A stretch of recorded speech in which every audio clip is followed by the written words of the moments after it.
Breathing underwater, can't let you go now. Making it so hard. You got to know now. Ooh, taking it too far. Nothing to hold now. I'm falling apart. Out in the cold now. Breathing underwater.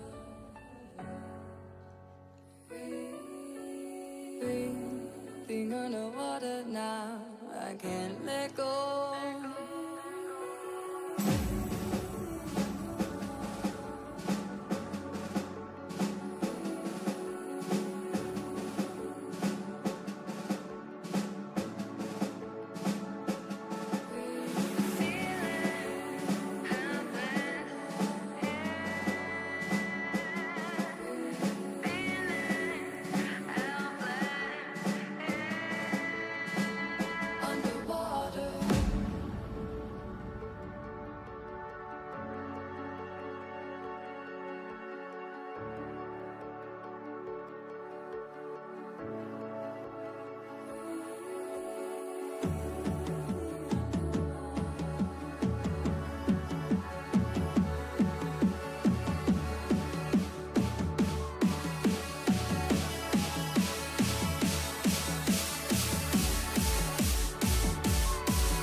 won't you come over?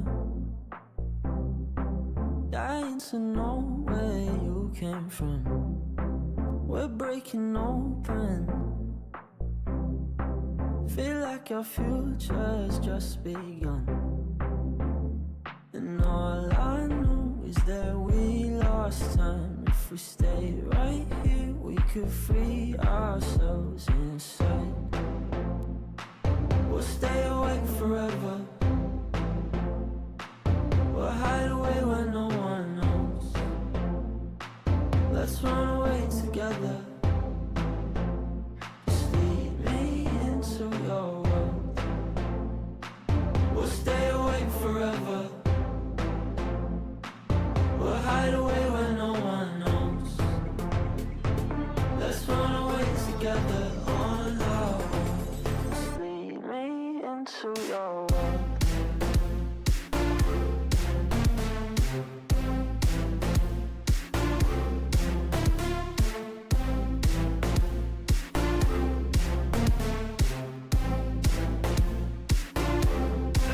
Waiting for no one. We're headed straight up for the sun. They'll never notice. We'll take these cities on our own. And all I know is that we lost time. If we stay right here, we could free ourselves inside. We'll stay awake forever. We'll hide away where no one knows. Let's run away together. Just lead me into your world. We'll stay awake forever. We'll hide away where no one knows. Let's run away together on our own. Just lead me into your world.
From side to side, we gon' make you lose all inside your mind.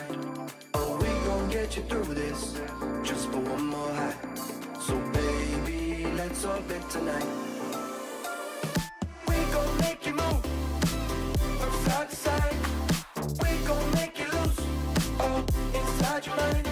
Oh, we gon' get you through this, just for one more high. So baby, let's orbit tonight. Let me get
gon' make you move from side to side.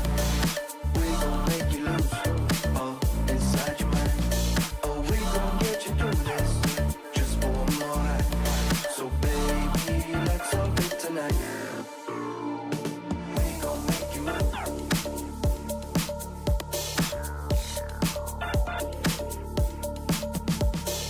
We gon' make you move.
Welcome back, everybody. More MCS. I'm Clash, joined by Zoms, and we got a Rising Star stream. Obviously, we've had a couple that are not MCS backed exactly, but we finally have one for MCS. We have the full production here. We have all the graphics. It's going to be awesome. And for this first match, we got Burnsville Inferno versus Brainerd Victory. Excuse me. Brainerd Victory. It should be a good one. Yeah. Zoms, what do you think about this match? It is going to be a tight one, Clash. I think both these teams are very capable in their own right. And it's very interesting because this is, going to be a little bit of a grudge match per se. Maybe not the players disliking each other per se, but Carl's Nuts leaving the Victory to go to Chal and Burnsville and then dropping down to play for both teams. So Carl, originally on that Brainerd team, they were pretty successful, got themselves a decent seeding, but now finding himself all the way down to the bottom, trying to work himself way back into that top 8 to get himself a chance at LAN, joined by JB and Pat Down. Should be a very good match. I guess we could talk about our prediction. Yeah, for sure. It has to be a really close one. I think this is a really good matchup. But I'm going to be leaning on the side of Victory on this one. How about you, Zoms? I gotta stick with my boy Carl. I think he was a big reason why that Brainerd Victory team did so well, and I think he's transferring, although replaced by, in my opinion, another fantastic player, Hude. I just gotta go with my boy Carl. I think he a cornerstone. I think he's the best player in Rising Star right now. A cornerstone for every single league, and I think I keep messing up that word, but I think he's fantastic. And I just got to back my boy Carl in the Inferno. I saw JB going crazy. Just invite them to my party. And I think it's going 5 though. I don't think it's going to be a blowout. I think no matter what, this game's going to go the distance. I'm going to get everybody in the lobby. Second. No worries, but talking about some other things coming up, we have Major 2 coming up just next week. It feels like this season has just flown by. Very quickly we're going into Major 2 here, and points going into that one, we got 51 points for the winner, so anyone is still in this race. Anyone who can find their groove in Major 2 and make LAN, but then lots of points coming in for places following that. Average points right around 15 to 20. So making that Swiss stage going to be extremely important. That 10-point jump is always going to be huge. So lots of LAN qualification is going to be happening during that major. Obviously, that is the last time you can achieve points. So make sure that everyone's doing their best at major, because it's still anyone's game. Yeah, we can take a look at the format that we're going with. We are going to be making our way through Swiss, so every team starts off 0-0. Then obviously, we all know how Swiss works. You got to win 3 before you lose 3. Should be interesting as we are rounding our way to that, to those playoffs in Major 2. Should be very interesting. But getting into this match, I think we just about got everybody here in the lobby. I think we're just looking for a few people to join up. I wait on 1 or 2 people, but I mean, we can just continue going back over this match, and we got some more matches down the line. I'm not entirely sure if we got a bracket for our later games, but we got a jam-packed schedule here. Like you said before, Clash, this is our first full day of Rising Star in a minute, and we're gonna have lots of games. There we go. We're just tapping through. Here's our entire schedule for the day. Later on, we're gonna have the Bloomington Maulers going up against the Bemidji Lumberjacks. Should be a fire. Don't mind the what are they called? The logos. They're a little bit flipped. Chicago Jungle and Minneapolis Miracles. That is an important match, as they are both currently sitting 15 and 16. They got a lot of work to do. And Des Moines Derecho gonna have to fight their way out of this hole, going up against the Green Bay Knights, an absolute titan of a team. So we got an absolute packed schedule today, and I mean, I for one's looking forward to it. Yeah, for sure. I mean, the best part about it is those seeds are really close throughout all those matches. So The only exception being that last one, Knights versus Rachel, but both teams kind of fighting for that spot. It when the two teams are so close in seeding and they're playing against each other, it feels like that, almost like a tiebreaker match in a way. And all those matches up until that last one are going to be that. So feels super important for every one of these matches. Rising Star is not super one-sided. Every team is still in it. The bottom teams are a little bit far, but again, Major 2, lots of points. That whole middle section, it's really anyone's. Yeah, and I mean, we were talking about teams that, I mean, look at this Burnsville Inferno team. When they first got formed, they were one of those bottom teams, and they've already dug themselves out of this trench with Carl. That's why I put so much faith behind them, because he really has, fought his way out.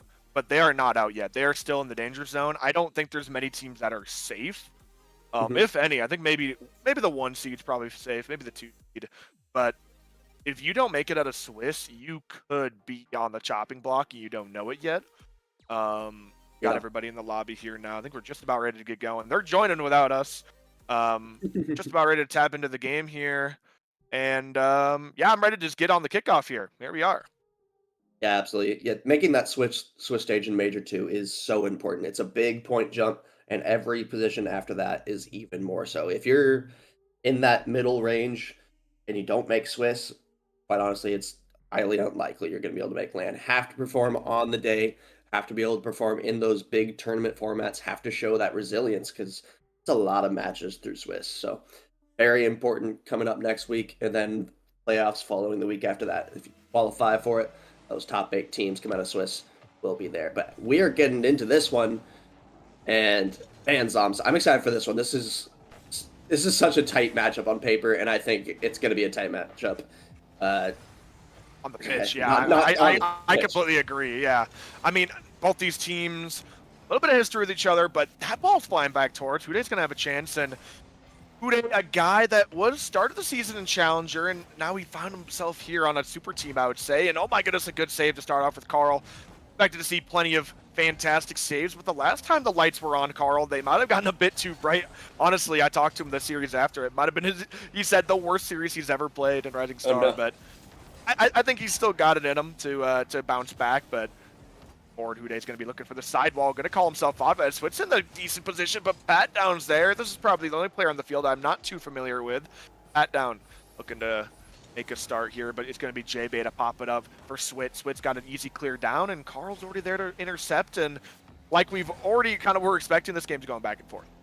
Yeah, Pat Down, I saw him quite a bit in combines, but I don't think he really had a chance to show himself through the season very much because he was in that sub role for so long. But J-Bay and Carl, in such high salaries, they decided to go ahead and use Pat Down, and I think it's a great choice for him. I think Pat Down is so good. I think him being in that sub spot was kind of crazy to me, to be honest. And Carl is going to be able to strike first for the Burnsville Inferno. Carl already starting things off hot, but it's off a fantastic J-Bay pass. I think the defender might have thought that one might have been under the bar, as I did off the initial shot, but it hits off the bar and it finds its way in, and Inferno got themselves a lead. Huday's going to be the first play off this kickoff, saving that flip for the ground. Pat Down's going to be the first one to intercept that play now into the sidewall. Both players go missing, but it's still up in contention as Carl's going to the corner, looking for the double, finds it, but his teammate gets exterminated and going to relieve all the pressure for this offensive play. Evil pushing forward on this one. Going to respond to that Burnsville Inferno goal, but only a one-man play at that point. Huday is going to be able to take it over eventually. Swit passing this one forward. This might get past J-Bay. J-Bay, a little bit of an awkward touch. No follow, though, from victory. Huday, at least as far as Carl's nuts, in a big clear now coming out for the victory. Nice play, but it's dangerous in front of the box. It does get pushed to safety, but it requires all 3 players. Weevils is going to bang this one down. Pat Down with full boost, leaving this one for Carl. It's closing the space, but it's met again by Carl. Pat Down, heavy touch to the sidewall, intercepted by Huday, and a big demo on the backline, maybe giving a chance, but Carl does get there and shutting it down once again. Maybe a mistouch to the midfield, giving Pat Down a chance to slice through, and has a completely free open net to shoot on. Yeah, definitely not the touch they were looking for in that midfield. Swit trying to get a pass across, but didn't realize how far away teammate was, and Pat Down easily first to that one. Open net for him, and Inferno with half the game left, they're looking super strong. They haven't had any holes on their defensive end. Victory have put some pressure on, but hasn't really felt threatening yet. Trying to look some way to break through this defense. Yeah, still trying, push through, pat down. Gonna take a catch here. It's a heavy touch, and Huday's gonna get a shot off it, but nothing Carl can't keep out. Oh, now going up the sidewall, big 50 comes through. It's gonna be difficult for JB to read, but luckily is still in the back line here. Pat down, looking to maybe cut, maybe get a demo. Big 50 just completely kills. It looked like we had a second kickoff. Another dive comes through. Right now, Burnsville are just holding on to their 2-goal lead, and Reigns are really the ones that got to press and try something new, because everything that they're trying is just finding its way into a metal wall named Carl. Carl holding down this back line and not letting anything get through. Just under 100 seconds now, and Huday's looking for the double tap, close range, the tap, it's there! Carl tries getting a piece of it, but it's only his fingertips, and it's still going to end up in the back of his net. Cutting that lead down in half. Victory finding their way through off the hands of Huday. Really, that was a wonderful double tap, putting it in an awkward spot for Inferno. They weren't quite able to get that clear, and Carl doesn't quite get the touch he was looking for. He thought he had a better one, but the defender the attacker really just barely got a piece of it. And now only a 1-goal game. Victory are back in it. Saved there by Weevil. Get up and over to Huday there. Huday going to be able to press this one forward. This one could just float right in. It's on the goal line. Is anyone going to clear it? They are. Weevil on target. No! Off the crossbar. Oh my goodness, that was the chance that Victory needed. They still have a little bit of time, but man, they could have used that one. It was just slumbering on the goal line, took a little nap while we were waiting, and I can't believe it. It somehow finds its way out. Now under a minute, Switya's going to try righting the wrongs and finding a pass upfield to Huday, but JB just barely finds his cut in rotation. Oh my goodness, I thought of a little opening, but now a couple demos come through. Trying to slice down some space, a shot comes through, but it's lacking. Easy save. Last man has to commit, but a scrappy play. Pat down's flying up, using every little bit of boost. Does get cut down, but it's still going to be tough for Brandon to turn this into attack. Going off the sidewall, midfield pass, but JB is already there, squeezing every last bit of life out. Brainerd need an answer now. I mentioned Carl, I believe, is probably the best player overall in Rising Star, but I think Huday might be the most mechanical, and Inferno are feeling that Huday is putting on threatening chances for the victory over and over, but they have to get one through here. They only have 7 seconds left. Weevil might be able to get one. No. Huday goes ahead and leaves it for his teammate. Huday gonna have to take this one over. Gonna have to keep it up. Does not. Inferno do take game 1. Fantastic stuff from Inferno, just holding on, but I will say Victory found a couple cracks in the defense, and I think the teams are reversed on the scoreboard. that might be true. That might just be true. We're so used to seeing Carl on the Victory. AK, all good though. It's all good. Listen, he hasn't been on the stream for a minute, guys. Give him a break, everybody.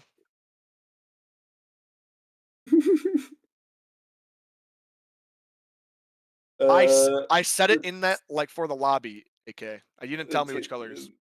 Yeah, fair enough. they joined the right teams on their mind. That's on me. Apparently, I set the so team it might have colors been production issues. Apparently I set the team colors as wrong. They just joined in. Switch colors, guys, please. I probably can if given a little bit of time, but I actually don't have the option to. All right. Continue on. A little bit of production issues. Give us a break, everybody. Haven't had it stream in a minute. All right, we're getting into things. Oh no. It was just a little bit of a production side, but we're good. And Zom is part of the production today. It's okay. But I need a little bit more information. We're getting into game 2. Victory looking to respond, and Weevil gonna try to do so. Almost places that instantly.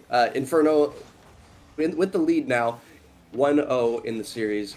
I'm gonna try to keep things rolling. Carl, you press this one forward. Oh my goodness, that one almost finds its way through. Swit gonna kind of try to control it back, but a little bit of a weird touch there. Pat down is going to be able to keep it on that side. Carl going for a double, doesn't quite get it. Now there's a chance coming back the other way. A chance here for Weevil, but it just goes off the bar. Carl holding his ground. Pat down with low boost, just chip this one up. Carl's flying after, does get a slight shot on net. Nothing Hude can't rip over to the sidewall, giving himself maybe a chance with low boost. Looking for the tight angle, can't quite find it. Pat down just getting behind this ball. Maybe a chance to go off the sidewall and gets one more. Switya kind of checks him out, but that's a missed touch into the midfield. Pat down takes a nice shot.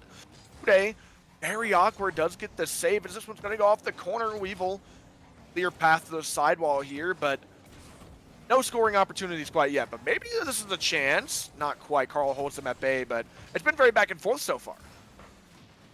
Hude banging it up to Swit. Swit might be able to get to this. That was a little bit of an awkward angle. Didn't quite recover on the first one, but figured it out anyway. Weevil, let's just leave it for Hude, but Hude wasn't really ready for him to leave it. Now Pat down in the midfield, plays it down, but Hude's going to be first to that. But clear from Carl. Weevil, first to that, though. Carl going to try to control it up. Is going to be able to. Good touches from him, but a little bit of a miss. Clear. Now Victory might have a chance. Swit going to try to get that one middle, but no one really there from Victory. Just a little bit worried on the aggression. It looked like there might have been a big clear that came out. It didn't, but Victory playing pretty cautious here. Don't want to let any free ones through. J-Bay just ripping this one down the field. Switya does get a piece of it, giving Weevil a chance to bang it down. Carl's already up, but does go missing, leaving Pat down in a bad spot. But Carl making redemption. He has to make one more. It's not going to be enough. And the first mistake, although he quickly saved it, it just did not get cleared far enough. And it was temporary, but not permanent. The goal does follow after. And, I mean, now Burnsville are forced into a little bit of a corner here. Gonna be looking for one. Victory looking to take back game one. That down bumped off this play. Weevil just keeping it close. Bebe getting a chance to get past two defenders, and that double's gonna make it awkward for Hude, but not awkward enough. Able to get the touchdown. Now chasing a bump. Pat down, forcing the play, but it's gonna have to be J-Bay. Does get a save now, a shot on the goal line. Weevil snipes the top bins, but Carl, once again, butted down the clamps on defense. One thing that I feel like is so important is talking about their play styles. I feel like start for a Victory, I have more faith in their play style coming back from a deficit than I do Inferno's. Inferno is a very solid team, but they don't have nearly as high of peak potential. I feel like the mechanics on the Victory side are going to be a little bit better. They're able to extend the lead now. I'm just a little bit worried for Inferno if they don't start with the leads in these games. They were able to in game one, but they're down 2 now in this one. I do agree. I think part of their playstyle is drawing out the defense and getting them to push up a bit too far and counterattacking. And now that they've are at a deficit, now they're the ones that have to aggress. JP trying to prove us wrong. That shot is going to go wide. Carl just slamming this to the backboard, looking for the double tap. Does find a nice touch to the backboard. Switya's forced into an awkward spot. Does well. Carl still finding an opening chance and proving us wrong, cutting that lead down in half. But this is looking mighty reminiscent of the last game, just different shoes. I shouldn't be able to sit right in front of that net for so long. Player just couldn't find the angle to actually get a solid clear. The first one was just able to get it wide of the net, but no follow-up from the Victory, and just kind of able to push that one right in. Swit didn't quite get the clear that he's looking for. Weevil with a touch there. Hude just barely able to beat Carl. That was a really important touch. Could have been a huge counterattack for Inferno. Hude, this one's forward. This one's going to find its way through. Swit, a little bit of a tic-tac-toe with Hude, and Victory extend the lead back to 2. Fantastic play. Just a little bit of tic-tac-toe, like you said. One, and then the other, and they just finish it out with a nice shot top bins. 95 seconds left in this game, and gotta respond quickly. Some kickoff's gonna give Carl a little bit of possession. It's a heavy touch to the sidewall, and Hude's gonna advance on the play. Got a bit more boost to the tank as he's gonna stick around. That's a nice touch from Pat down to get past. Makes it 50-50. Hude coming back around, is able to cut this challenge. J-Bay taps it into the midfield, but giving Swit a chance to shoot. No good as Carl gets a save, but as so many demos come through, the net's completely open. Weevil biffs the shot, but Hude able to just smother that ball in. Not really giving Carl much of a chance on the defensive line here, especially off the respawn. I was so worried that that thing wasn't going to make its way through. That net was so open. If they didn't score, that would have been so brutal. But 3-goal lead now for victory. They were able to get it, and all they have to do is hold on in this game. And again, I don't have a ton of faith in Burnsville's comeback potential. I think if they start off hot in games, they're going to be they have a great chance to hold it, and that's exactly what happened in game 1. But now, trying to come back, I'm not sure if it's going to happen. J-Bay wants to make it happen. Isn't going to be able to get past the defenders, though. Swit, big clear coming out. Hude might be going for a double tap, and he does nail it. As I said, mechanics coming from this victory side. Hude, so dangerous when he's in there. Fantastic midfield fast, and just a perfect hit off the backboard, able to follow it up and slot it. Even Carl on defense can't keep that ball out, and fantastic response from the Brainerd victory. And this is exactly the type of game they needed. Carl, in fact, going to get a nice touch off the corner, going to be completely open for J-Bay. And just showing that they still got some life in there. You know, although this game looking quite over, they've still got a decent chance for the rest of the series. And like you've been saying over and over again, they got to start off hot in this next game, or things could get completely out of hand. And I think I agree. I think I said I agree before. I think I extra agree now after seeing how these first 2 games have gone, and be looking for a close range double, but it's not going to quite go through. With only 30 seconds left, it's going to be hard for them to find any sort of comeback this game. Bruno, just trying to find some life. They play best, and they don't have to overextend, and they're having to right now because they have no time left. But still do have faith in the Inferno team. I think they're so solid. Just victory are showing why they are so competitive too. Carl going to be playing this one back to J-Bay. 5 seconds left. That will for sure be the game. And man, I think that this series is already living up to what we were hoping for, Zoms. Actually, yeah, I could not agree more. And ashes. But one thing I've been seeing from the Inferno that has been really setting their offensive life are the demos. There's so many times where they just wipe off almost the entirety of the victory off the entire face of the map, leaving open nets and open nets and open nets. But victory either got to start dodging or start dishing them out. And looking at the stat line here, I'm just not surprised. Carl, the ultimate stat pattern, somehow finding 800 points on his name. That is just ridiculous. I know points don't always matter, but dude, this guy is just the ultimate stat pattern, looking to make it. But I think what they got to improve on are these demos. You know, they are getting sniped out of position constantly. Got to find a way to either avoid them or dish them out yourself. That's one. Absolutely, and it's extra dangerous when they're having to extend like that. And Victory are taking advantage of that. They're absolutely finding those opportunities when they are overextending to get those demos through, and they've showed why it works. I'm always a big fan of demos. Everyone knows that at this point. I think it could create so much opportunity, and Victory are finding those opportunities when they are arising, and it's so important.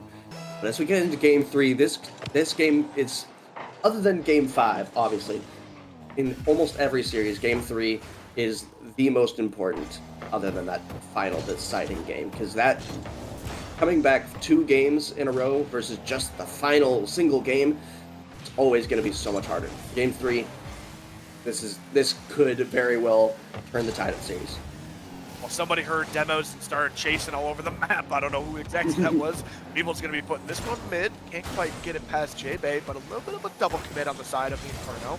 Not going to get them burned as that ball gets cleared down. Hude going to be having a chance off the corner. J-Bay pre-jumping. Both go missing, giving Carl a chance at some space.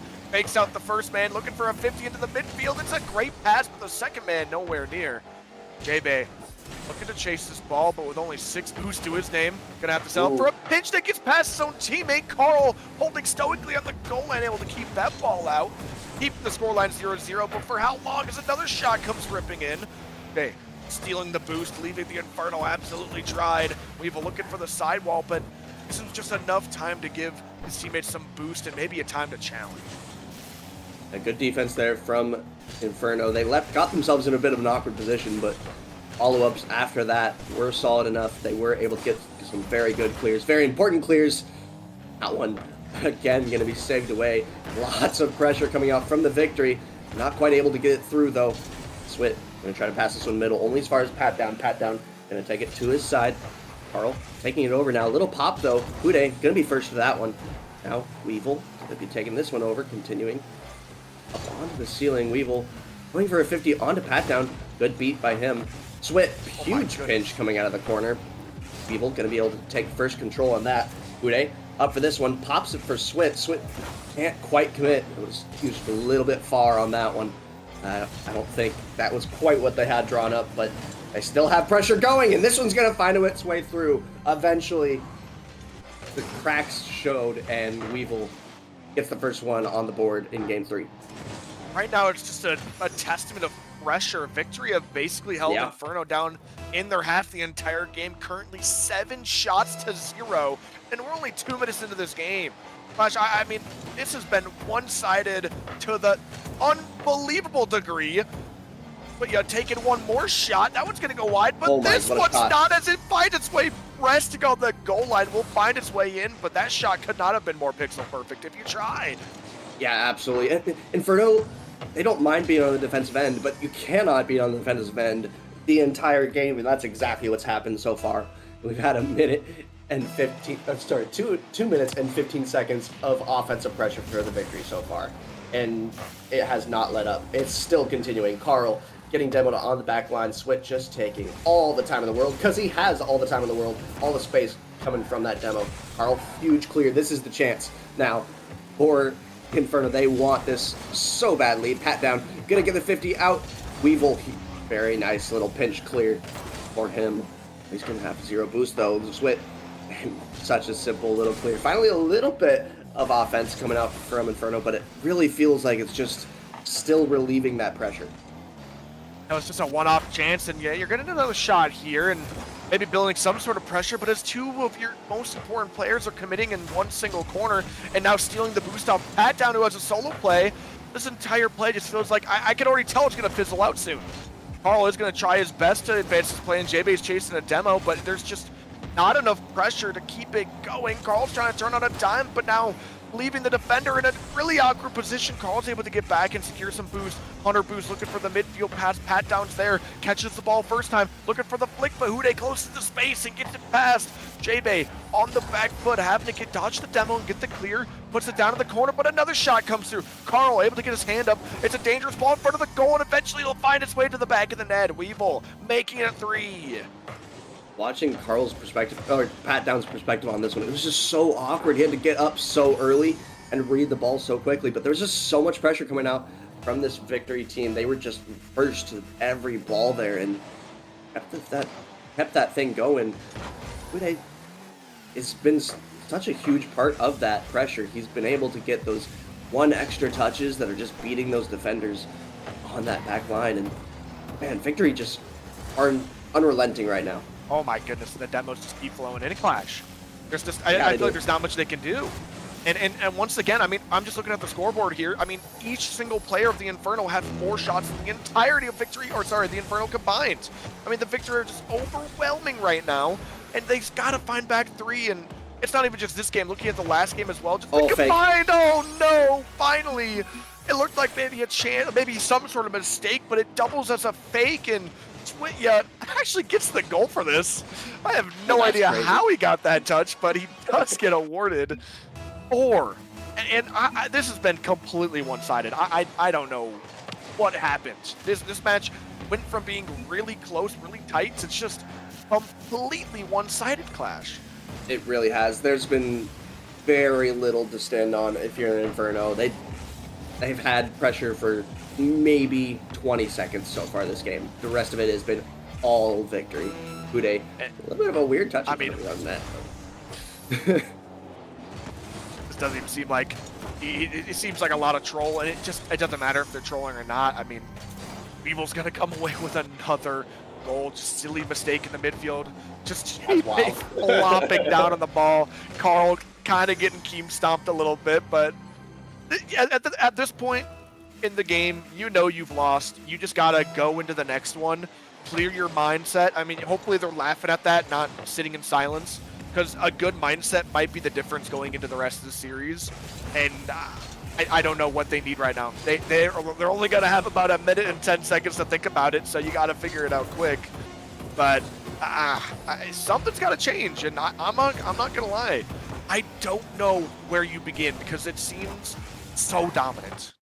It really does. And Inferno are just, excuse me, Victory are just not stopping on that pressure. Every single player on their team has put on so much pressure.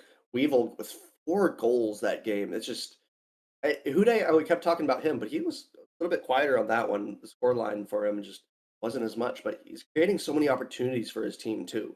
It's just beating that first player, making the Inferno awkward on that back line, and it's a full team effort though. Like everyone is putting things away. Swit, 3 assists, and the amount of demos. I want to see the stats of that, but unfortunately, It's been very one-sided. that's off that scoreboard. But there's so many demos coming out, and if you're an Inferno, they just have to figure out some way to relieve that pressure. And I don't know what that recipe is because it seems unrelenting. Yeah, five demos to 3. We have it on the league play. So Okay. JB did have 3 demos that game, but for me it's just 8. It's not 8. It's 15 shots to 3, and Yeah. Weevil having more goals than the entirety of the Inferno shots. I mean, it's just an absolute like display of force for Victory right now, and I like once again I've said this over and over and over again. I do not see a way back in this series, if I'm honest. But you know, if you got more games left in you, there's still a chance. And you know, you got 5 more minutes ahead of you here. Anything is possible. Rocket League is not only day by day, but game by game. So if there's ever a time to seize the momentum, it is right now. Looking for a flip reset, can't quite get it. Giving Weevil a chance to start making his way out, bumped off the play. Switch looking to cut, but Carl gets a nice beat out. Pat down looking to advance the play, but just opts to steal the boost, but he can't even get Pat. Shot saved away, but this is a better start already for the Inferno. They found about as much offense as they did all of last game in that first 20 seconds. And now they're back on their half already. Weevil gonna try to get one on target. Clear though by J-Bait. Been able to control it as well as he wanted though. Now he has control, trying to press this one forward. Not very far into that half though. Swit, good clear coming out from him. Over to the sidewall, but Carl does get bumped up for his troubles. Looking for the floor double, does find it. Carl looking to put it home, can't quite, but J-Bay can! And doing what they couldn't do last game. Finding one in the back of the net, only 40-ish seconds. And, I mean, this just shows how crazy Rocket League really can be sometimes. You go from getting dominated for about 10 minutes straight, the next minute of gameplay, you just take a deep breath, and you find yourselves in the lead. But Weevil up the kickoff is looking to take it away, but he kind of misses. Hude's going to be advancing the play, but a poor 50. J-Bay does well to get it past. Pressure is still being built on, and somehow this game has turned completely on its head, and it looks like Burnsville have all the pressure all of a sudden. I feel like Victory are almost trying to be a little bit too fancy, getting a little bit too comfortable, and trying to things that really shouldn't be trying. And Inferno playing in the position that they love to play from ahead. They have that lead. All they have to do is lock down. I know it's 3.5 minutes left, but if there's going to be a team that can lock down for that long, it's going to be Inferno. They know what to do on defense. They just have to be able to relieve the pressure before it reaches their end, which is what they're normally good at. But last game showed that the Victory could absolutely keep that thing in their half. But going to try to keep this one in the half this time. As far as the defender, though, that was a great clear from Pat down and a great follow-up from him. Wow, this is all the way back into the Victory's end. This could be a chance now. J-Bay going to be at first to that one, not going to be on target. Pat down, going to get another shot through. Not quite on target either, also high. J-Bay going to try to keep this one moving. Carl, not quite ready for that pass. He was expecting a bit of a clear. And, man, no one's able to get this one on target right now, but it felt like there were so many opportunities for him there. Man, I don't know what has happened to this Inferno team. It seems like they realized that all of their defensive have come crashing down, so they've gone fully on offense, and it seems to be sparking a little bit of life in them. J-Bay trying to find a way out of this corner, looking for one more 50. He goes absolutely flying. Now Carl's going to be the one sent chasing after, but Hude does have the beat. J-Bay looking just to hit it hard and make it awkward for Swit. It is done so. Get it past him. Be a free ball for Carl. One touch, going after the second, but gets bumped out. Now Hude given space and a flip reset, looking for a solid touch towards goal, and a bump comes chasing after, but the wrecking ball goes missing. Another touch into the midfield, giving JB a chance, but he has absolutely no boost. That's a desperate 50, and it's flying towards the goal. That shot's wide. This one's gonna be left over for Weevil. Weevil into the corner, looking for the follow-up. It's a decent shot. JB has the save, but somehow Hude got a piece of it, but it falls into the corner and not the goal. JB gonna try to keep this one forward for Inferno here. As far as that last defender split, big clear coming out from him. What a pinch. Pat down. Ooh, misses contact. This could be a chance now for the victory. They need to pounce on this one. Finally breaking through. Weevil tying this game up with 1:30 left.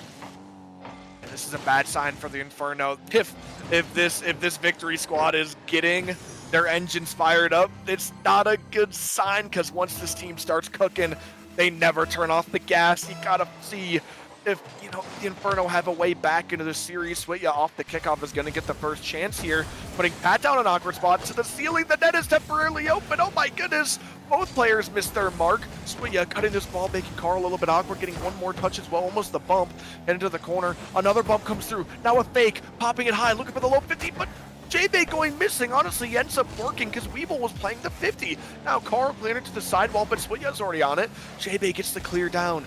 Weevil given lots of time here to go high. A 50 boost in his tank, but that one touch and kind of loses control. Multiple players go missing, leaving Switya in the goal alone. That shot's high. And honestly, Inferno are still in this. I thought that they might start cracking, they might start crumbling, but they've stopped the bleeding quickly and are putting themselves back on offense. And they're doing fine whenever they have either a tied game or a lead. They just have to maintain that. They cannot let victory start cooking and sweat. Oh my goodness, he almost found that angle. He found that angle. That would have been absolutely insane, but they were able to get that one clear. JB doesn't need to be first to this one. Waits a while to challenge though. That could give a chance for victory. Carl, good clear coming out from hit. But gotta get up first to that one. Weevil pounds it back into that end. Out the Inferno. Weevil not making contact there. Hude gonna be first to this one. Gonna try to follow it up first as well. 50 out. Hi, Carl on that back line. JB coming out from him. Pat down. Gonna try to get this one out. This could be one more opportunity from the victory. Not quite. They decide to kill it. We have overtime in game 4. That looked like it could be anybody's game. See how this goes off the kickoff. Weevil's going to get the first chance off the ceiling. Flip reset. Does not quite get the flip, but does settle with a bump. Now Hude off the corner, looking to see if he can make his magic work. Carl already there to take the rabbit right out the hat. This one's going across the box. It's a bit dangerous. That 50 goes wayward. Hude on the other side of it, looking to make a play. Free flip, and behind a big 50 just over the goal, and that could have been game. It could have been, but we play on here. Hude. Oh, Bit of a weird touch here. This could be a chance. JB doesn't quite get the contact that he wanted. He didn't have the boost. He didn't expect to have to go, but the ball kind of just fell on him. Swit. And get this one middle for Weevil. Shot on target, cleared away by JB. Lots of space now though from Inferno. Pat down, not quite able to get to that one first. This could be on target, not quite off the post. Swit gonna back pass it, but back passing it to nobody. Swit now awkward, 0 boost. This one could be flying middle. Great clear though from Swit. It makes up for a bit of a mistake there from his team, and they're going to try to get some offense going again, where they love to be, pressing forward. this is a dangerous play. Hude does get the outplay, giving Carl a chance to pass this one mid with JB there waiting, but with absolutely no boost, and Switya a step ahead, able to shut that play down, flying up.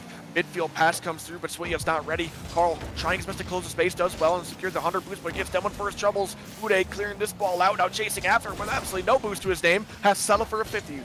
But going up, faking the high, taking the low. 50-50 comes through and giving JB a chance to find his way through the light. Hude, low 50-50 comes through, but it's going to be cleared away. Weevil's getting assaulted in the back by Pat down. Maybe JB can get there for a shot. One-on-one temporarily. Hits it high, but Weevil has an easy clear. Pretty low boost on that side of the victory, though. Hude was the only one that had any, and he got a beautiful clear there. Well done by him. Trying to play this one forward is Hude. That's going to find its way through. Hude just beats that last defender. Carl was not expecting such a clean beat by Hude, and Hude just pops it right over his head. That's the series right there. That's just it. That's crazy that's how it ends. I mean, it's still a fantastic series all around. Nothing the Inferno should be ashamed about. This is just a victory team that looked very strong.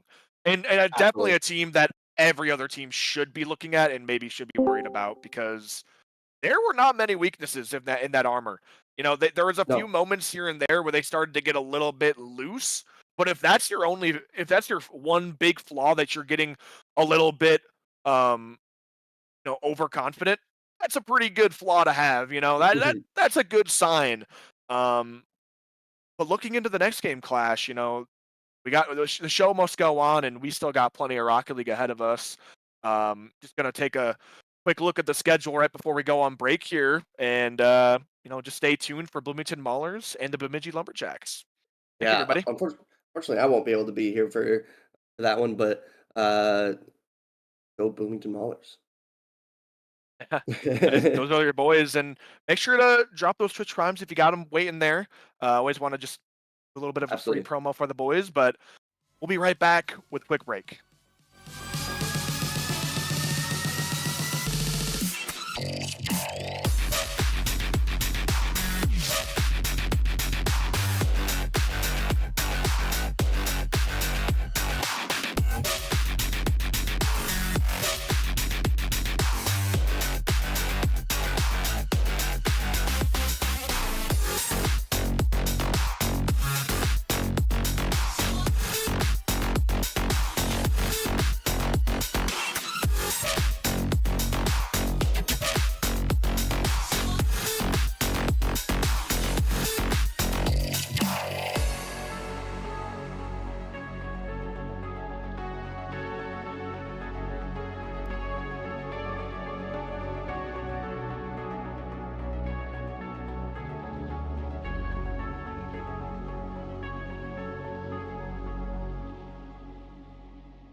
Came from a broken home. I've seen so many people go. Learn to make it on my own. It's easier for me to be alone. So how are you? Keep cutting through. Claiming you're not like the other guys. And only if I could give you a chance. Show me that you mean it. We'll feel some type of way.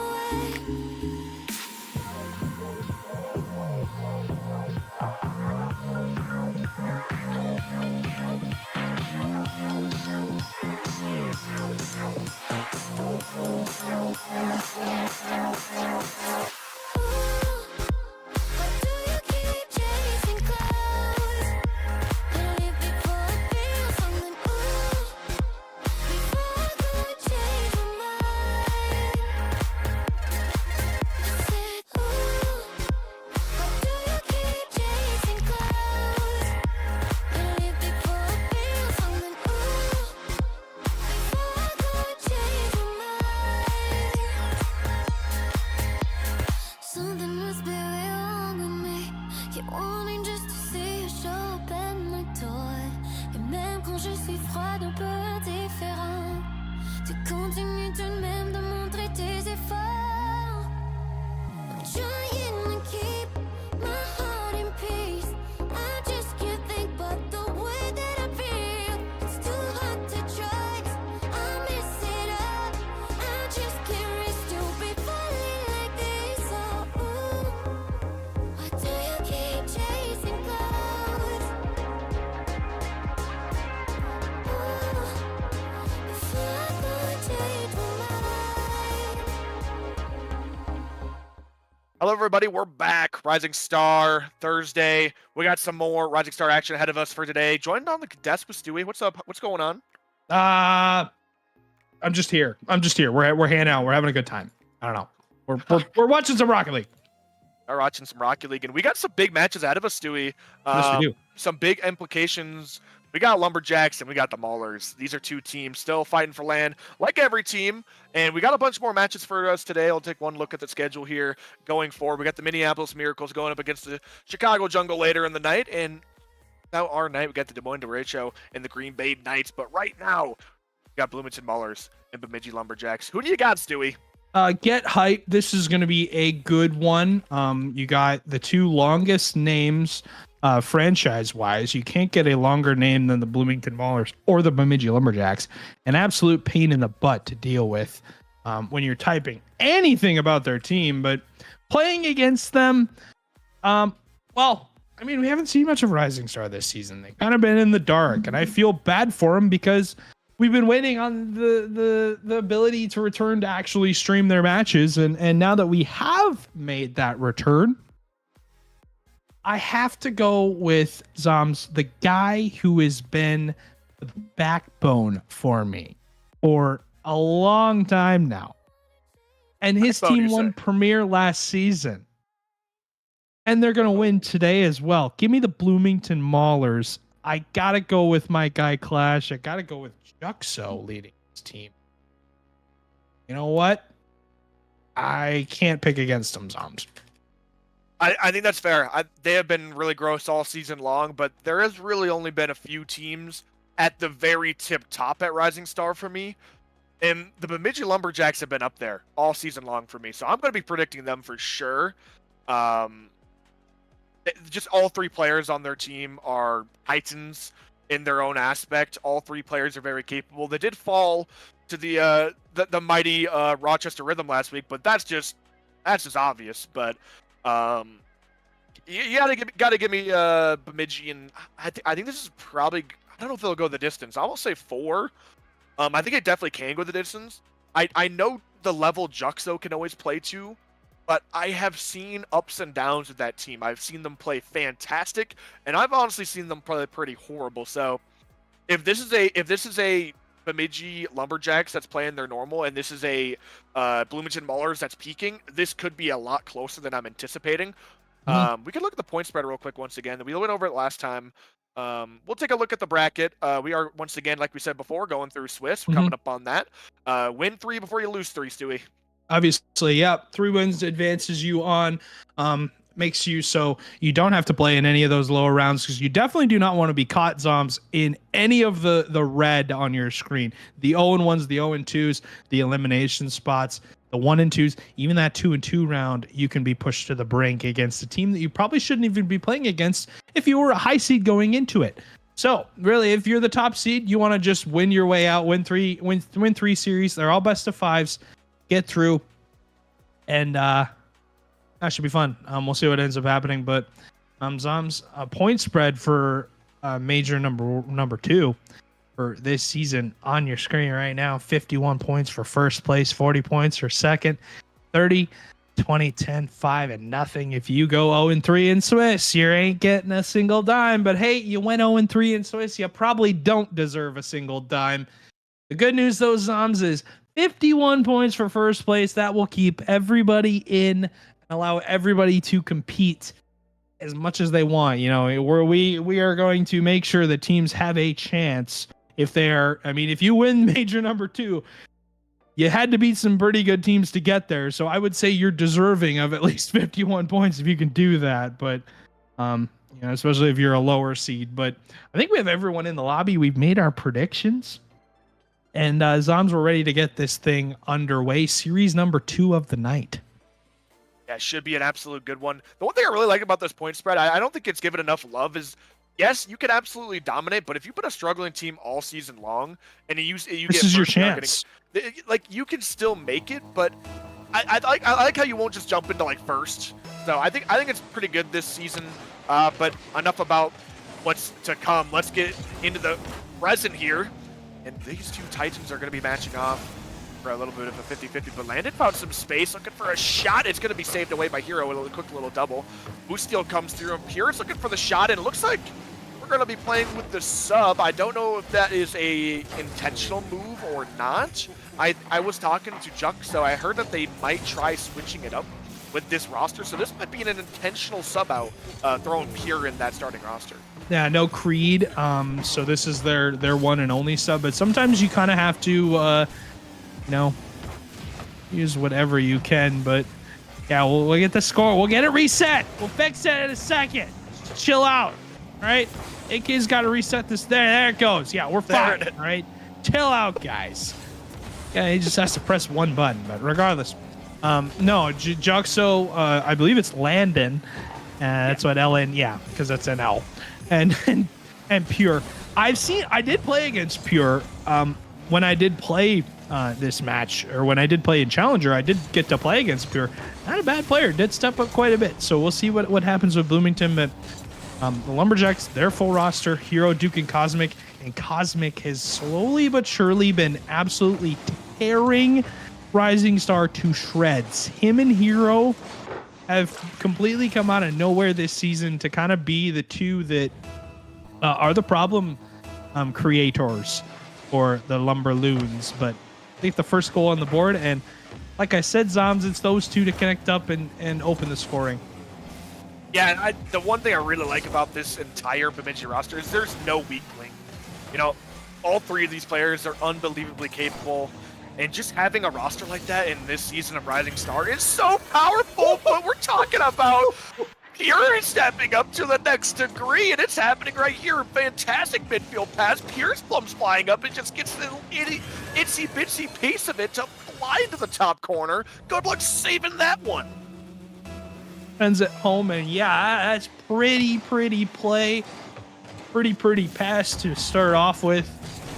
They're already on the press looking for another one. Great touch for Pure again off the backboard, but Juxo and Landon nowhere near it. Juxo intercepts in the midfield now, has a ton of boost to work with.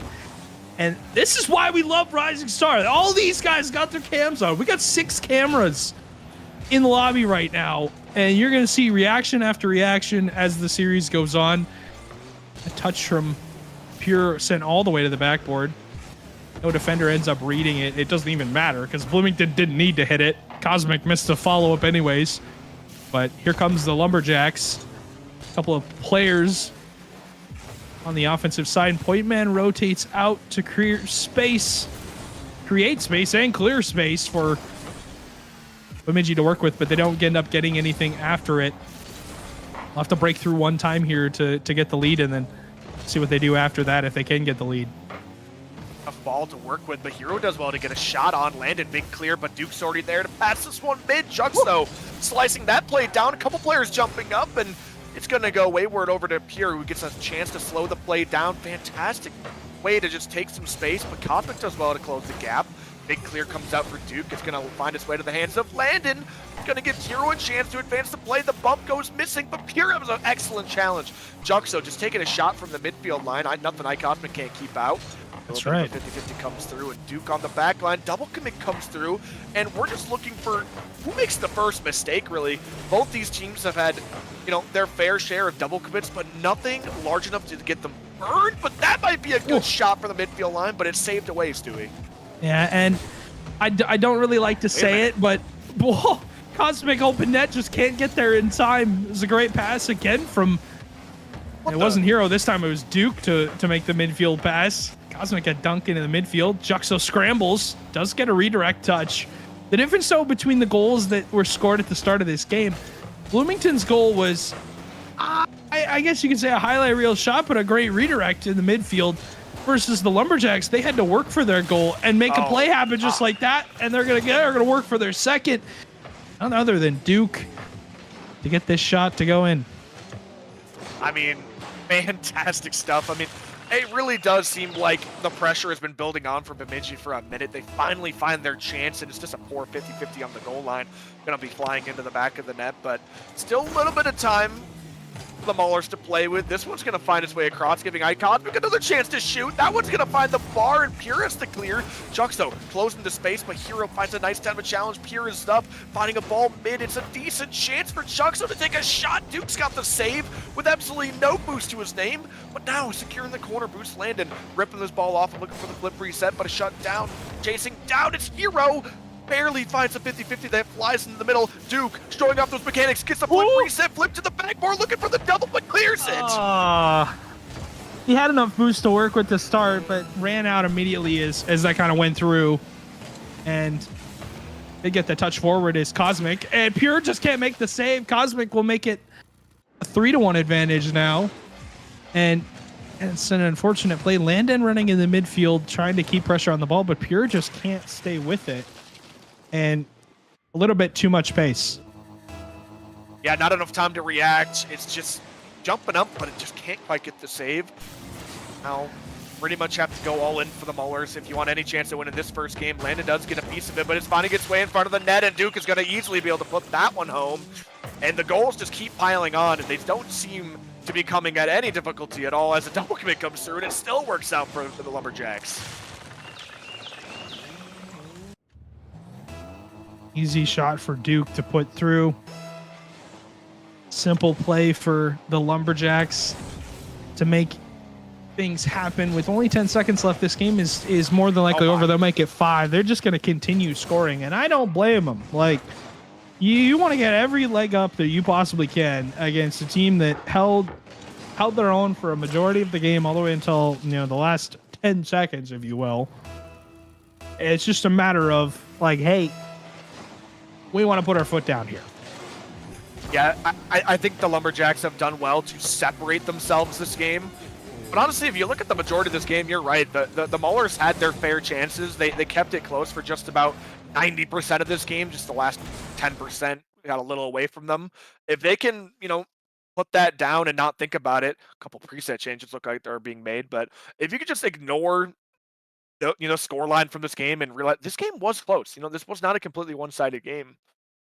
Just don't get in your head, because this Lumberjacks team are more than capable enough to start running away with this series, to start chopping down on your mental. You got to stay locked in for the rest of the series. Obviously, replays going to be huge in both aspects. Here we're seeing the use of them. We're also going to see the use of them probably after the series is done for either team, if they choose to watch them, to kind of figure out what went wrong, depending on who loses. But even if you win, you still, you still want to consider watching those replays. It's always a valuable thing of, why did we play as well as we did? Why did we give up goals in certain situations. I mean, you're always looking for a way to organize and or keep your team as efficient as possible. And the only way really to do that is to watch yourself play and figure out what you can change. Not getting much time to, figure out many changes, but maybe enough time to discuss a quick change or some sort of strategy. But I mean, with only about a minute to work with, you can only get so much work done. But they definitely took as much time as they could right there, which I think is a good idea. Looking off this kickoff. It really set this entire game off to a different start. Juxo looking to close the gap here, rolling around the sidewall, but Duke has the clear. Landon given a chance to go up the sidewall, but Duke's already there to intercept. Gonna be a back pass to Hero, who just clears it down. I think Juxo's gonna be the first one there, but immediately dunked out in the corner. Hero looking to pass out to the midfield. Ike Hoffman pre-jumping. I'd had a free chance there, but he wanted the style points. And you gotta respect it. Making the play as difficult as possible. We're all capable of it. We're all, it happens. But no goal results from it. Good clear from Duke. No boost to stay with the ball, though. Juxo, we're waiting kind of for him to appear in this series. But his team only did muster the one goal in the first game, and he wasn't really a part of it. This game number 2. Looking to be a little bit better. So far, the first minute, they haven't given up one yet, but Green Bay, or Bemidji, excuse me, well on their way to scoring. And that's exactly what they do off of the demo and off of the pass mid. Yeah, just a quick play again, Duke. Just finding the backboard, just an easy tap in once that. I think AK just had a massive lag spike. I believe he's back now. So sorry for that. It happens. It's good. Welcome to the club. Definitely happened. But nothing has changed. Landon looking for a bump on Duke, but unable to get it. And yeah, there's levels to this. I mean, we're pushing towards level 2 here for skill as far as Bemidji goes. They're looking to get to level 3 because level 3 would probably be the 3-0 victory for them. But Hero has had many experiences this season. I've seen him play in Challenger, in Premier, obviously still in Rising Star, but has played it pretty much, speaking of levels, has played at pretty much every level for this Bemidji franchise. And Zombs, I can't express how valuable it is to have a player who can do that, but not only not look out of place in the series.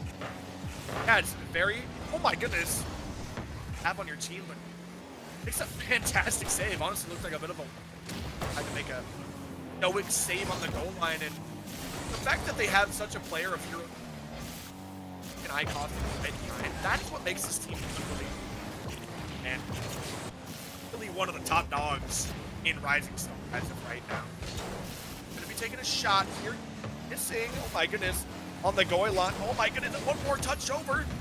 Here has to bail out Juxo, and that ball was just playing hopscotch over the goal right there. Big clear comes down. Icosmic has to get up, but Duke multiple misses and landed a completely open net. Does go missing. It's an otherworldly bailout, a Jurassic Park bailout, if you will. He's Duke into that corner. Will take his time. Tries to get around Juxo. Juxo, though, not fooled. Sends a shot towards the net, but Cosmic with a simple save and a simple touch away. Maybe wins a 50 to Duke, but Juxo again on the case. This time finds Landon. Drop down passes there. Pure shot sails way wide and way off the mark. And Bloomington's play that looked good. They got all 3 players to commit for Bemidji, but aren't able to get anything or muster anything out of it. Juxo trying to keep pressure. Hero with a pitch straight to the ceiling. Won't end up resulting in any sort of shenanigans for the Lumberjacks to deal with. But Bloomington's still trying to tie, and they've been pressing the issue now for a solid minute 45. Minute 45, but you still don't have a goal to show for it. You got to find something in these last 40. Duke is wasting time on the goal line. Hero's finally going to clear it out, but another big miss comes through, and he's cutting across the fences like it's absolutely nothing. Touch. Leaving it over to Ike Cosmic, chips in for a big demo comes through. Juxo has to make contact here. He does. for a 50-50. Smaller's going to fly out into the midfield. Landon trying to follow after, but absolutely no boost. Now getting under, ripping this one off the shoulder. One more pass, it's a touchdown, but it's really hard for the teammates to read. That 50 comes through, it's going to be all the way back in the blue. 10 seconds left on the clock. Landon needs to turn on a dime here. That touch and bump is not going to be the one. Juxo, wrap it together a touch. It's going to be back in their half, and 0 seconds, they got to make some magic happen. Sure, no boost, fix it first time, too. Juxo collide for a 50-50 that flies forward. It's at least a chance, but Hero snapping this play down, finding the kill, and looking towards the goal. Juxo able to keep it alive temporarily. Still on 0 seconds. This ball's kept alive. Hero hits it out mid. He one last chance, but iCosmic's able to find the dirt. That's game 2. Yeah, and not a good scenario for this Maulers team to be in. I mean, you're hoping that you somehow find a way to find a 0 second goal there, but also if you find a way to find a goal, more than one goal in the series, that'll definitely help your case. But they have failed to do that. It's now 6 straight goals for the Lumberjacks, and they are showing no signs of slowing down.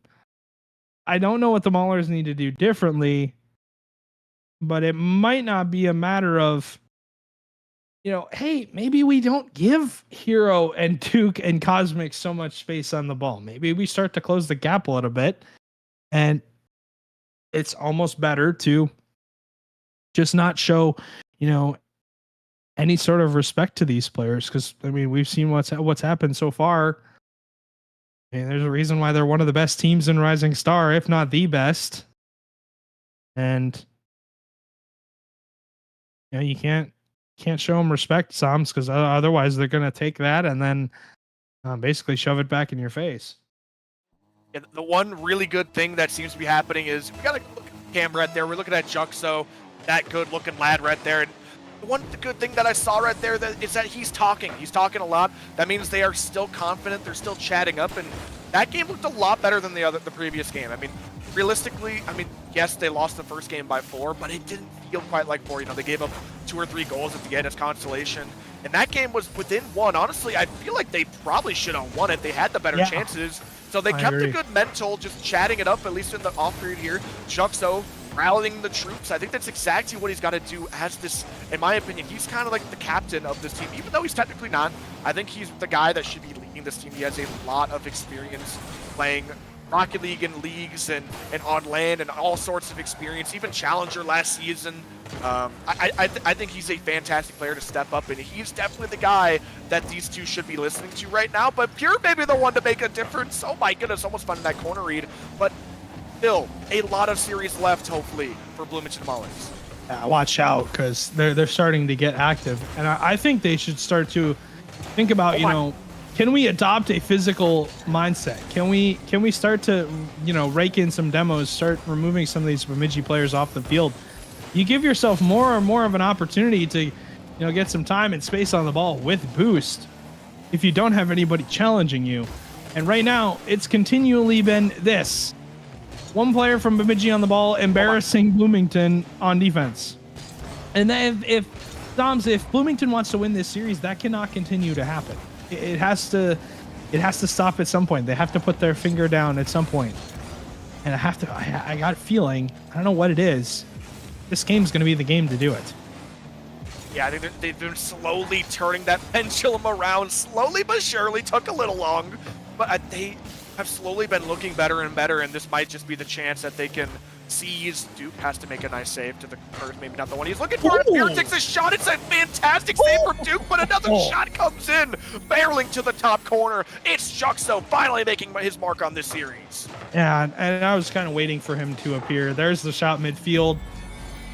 That one has to go in. I mean, you can't get more of an open opportunity with your best player on the field.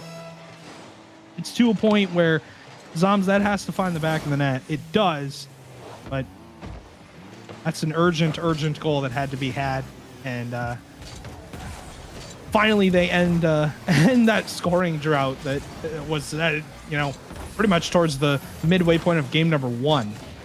And Cosmic trying to rake in some demos of his own. Duke trying to play demolition, man, and that's exactly what he does. Leaves it, and that's the easiest goal Hero is going to score all season. Oh man, and it's just as you said, Stewie, someone You were saying the Maulers maybe need to look to get more physical, but it's right as the Maulers start getting their feet on the ground, Lumberjacks start looking for some demos, and it immediately works out.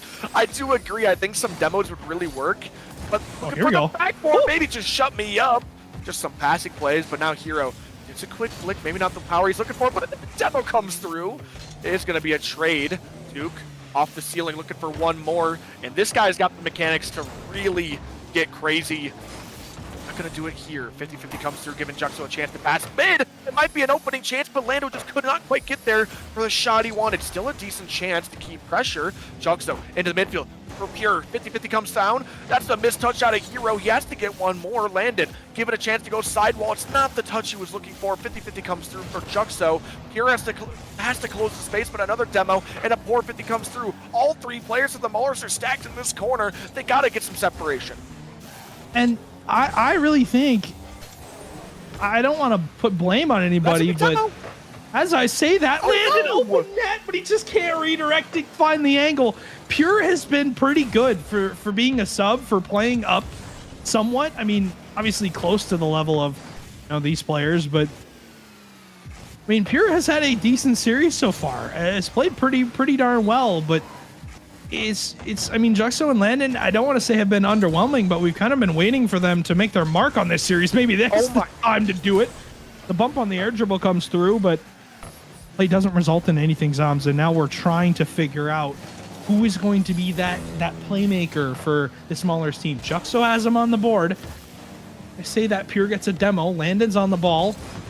Is it to score so far in this series? It's only been Pure and Juxo. Granted, that's only been 2 goals.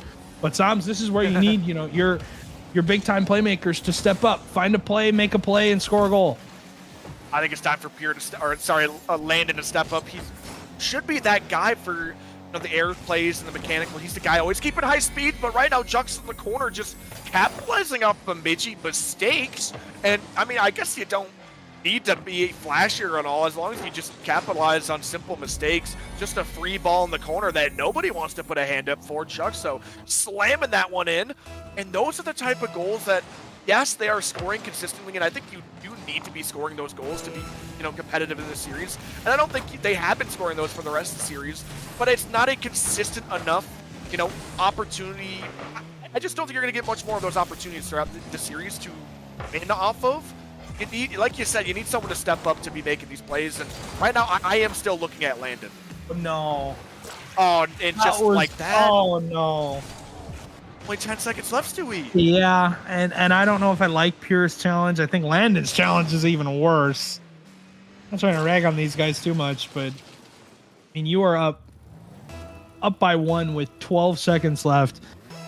You're playing the patient game. I mean, the other team has to bring the ball to you, especially if you're in their half. You're playing smart. You're making sure that they're the ones burning boost and they're the ones lunging at the ball. Now you've given yourself the chance of getting swept by going to an overtime, and that's not really where you want to be, because Bloomington, you're looking for a game. Maybe overtime's the way to go, but so far, no luck. Cosmic drops it down. Duke has the shot. Here we'll have the clear. Juxos has stepped it up for the Maulers.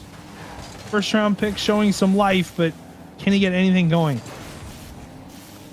Midfield, it's going to be a chance for Duke. Hero maybe going to run ahead for a demo. Landon has to get back. He does enough to get the ball off Duke, and the mid-flick just goes to the corner. This ball loose. It's 3 for Landon. 1 versus 1. It's a good shot, but Cosmic defense holds strong. Now Duke has a chance to close the gap. Oh my goodness, just barely saved away. Not the shot he's looking for. Duke into the corner. Juxo able to respond. Absolutely no boost for the Bemidji. Oh my goodness, and that save keeps him out temporarily. Cosmic forcing out a touch that maybe wasn't wanted. Duke flying up with just full boost, leaving it. Oh my goodness, it could have been a decent fake, but nobody trusted. Bemidji gonna just have to reset here in their corner. Bro, tapping this one down, giving Landon a chance to go wayward into the corner, chasing a demo, but Duke does well to dodge it. Now playing the ball, looking for a 50. Juxo timing is challenged to perfection, giving Pure a chance to catch the ball, looking for a flick, finds it, landed up early. 50-50 goes all the way back in the Bloomington's half. Juxo wants to make a touch, but that's a fantastic cut, giving Duke a chance to shoot, but that shot's just wide, Stewie. Bloomington Maulers still have life. Yeah, and the good news is the shots are much more close. Right now, Maulers hold a slight advantage, 11-9. Saves are pretty close, pretty even. Actually, 5-7 or 7, 5-8. Lumberjacks have 8 saves, but I mean that's expected. They've given up more shots, but this, I mean, we've been living in this blue half for a majority of the series so far, Zums. We have not exited into this orange half very often, and now that we have, it's gotten kind of sketchy for this Bloomington team on defense. They have to clean this up a little bit, maybe get some opportunities going in their midfield. But so far, a lot of misses coming out, and they're burning a lot of boost. Can't happen if they want to win this game. So far, Juxo with the clear. That's going to be it. Cosmic has no boost. Juxo steps it up, gets a hat trick in the 3rd game, and we will have a 4th game in this series. It kind of just felt out of nowhere. Juxo just found a chance to go early, slams it down the entire length of the field, and there is absolutely nobody home. Seeing it on the face cams, those Bemidji Lumberjacks are not happy with this game going so far into overtime. I mean, I think they should be happy with just getting to overtime. I think that in itself you should be happy for. Even if you end up losing this game, you're still up 2-1. Nothing to get in your head about. And just look at the demos there. I know we just flipped by that screen really quickly, but there was an absolutely absurd amount of demos coming out for both these squads. And that's kind of what you were talking about, Stewie, getting physical. Now, we were talking about for the Maulers to get physical, but the Lumberjacks kind of picked it up themselves as well. Lots of demos coming through. Yeah, and you wonder, how are we going to change the, how are we going to change the narrative here? How are we going to flip things on its head? Defense is the way you do it. I mean, you only give up 2 goals in that game compared to 6 in the first game. Game 2, you only give up 1 goal. I mean, it's slowly gotten better and better, but you have to think, if you are on this Maulers team, you need this guy right here on your screen, Juxo, to be the playmaker, to be the person who is creating issues on the field, not for your team or the blue side. You're trying to expose the Lumberjacks on defense, because so far you've done a pretty good job of it if you're Juxo. Yeah, I think Juxo's definitely done a fantastic job of stepping up and taking his chances. That's one thing you can always count on Juxo. He, for me, has always been one of those guys that just does not make many mistakes, takes his chances very well. An unbelievably solid player that rarely makes mistakes. He has started to shine in this game, being a cornerstone for this entire Bloomington team to rely on, not just in the gameplay as well, but seemingly in the comms. As we just tuned over to him, he was smiling, had a good look on his face, and that's a big ceiling pinch from Pure. Not going to make its way down the entire length of the field, but Hero does have to throw that one out. Big of a lob comes down and giving Hero a chance to slow the play down. Control touch looking for the reset. Pure has to make a diving save. Pitched across the entire field, but unfortunately Pure is going to have to advance the play alone. That 50-50 comes out. Hero looking for the redirect. Does go missing. Landon given a chance to fly high. Cosmic up barely, but Pure's already got the redirect, and it's a... Oh, no! What happened here, Stewie? I think it might have been an own goal. Yeah, that should not have happened. This touch from Pure is decent, but it's not even on target. Duke and Hero panic.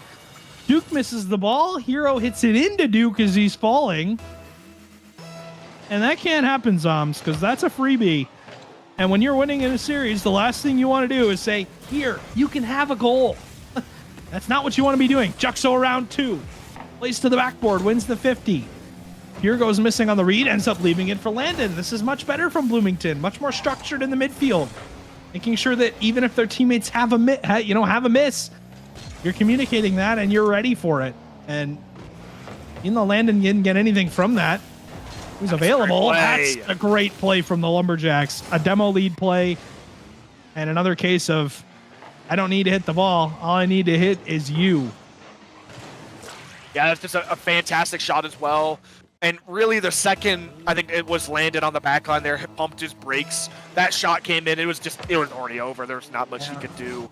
I mean, even if he does, hold his ground, he's just going to get demoed anyways. So, fantastic play from Bemidji, but finding themselves in a tie game. This clear comes out. Cosmic looking to advance the play. Landed in the corner with absolutely no boost. That ball's hit over him. Does the boost on spawn.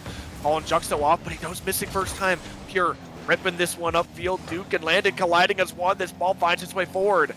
for the Bloomington Maulers into the corner. Juxo slams it. iCosmic has to respond. It's a big clear, but giving Bloomington possession. Duke does well to close the space early, not letting them advance the play. In fact, giving Hero a chance to go to the backboard, looking for the double. He finds it, but Juxo's there to slam it out. But it's not a good enough clear because iCosmic's there to put it home, finding themselves the lead.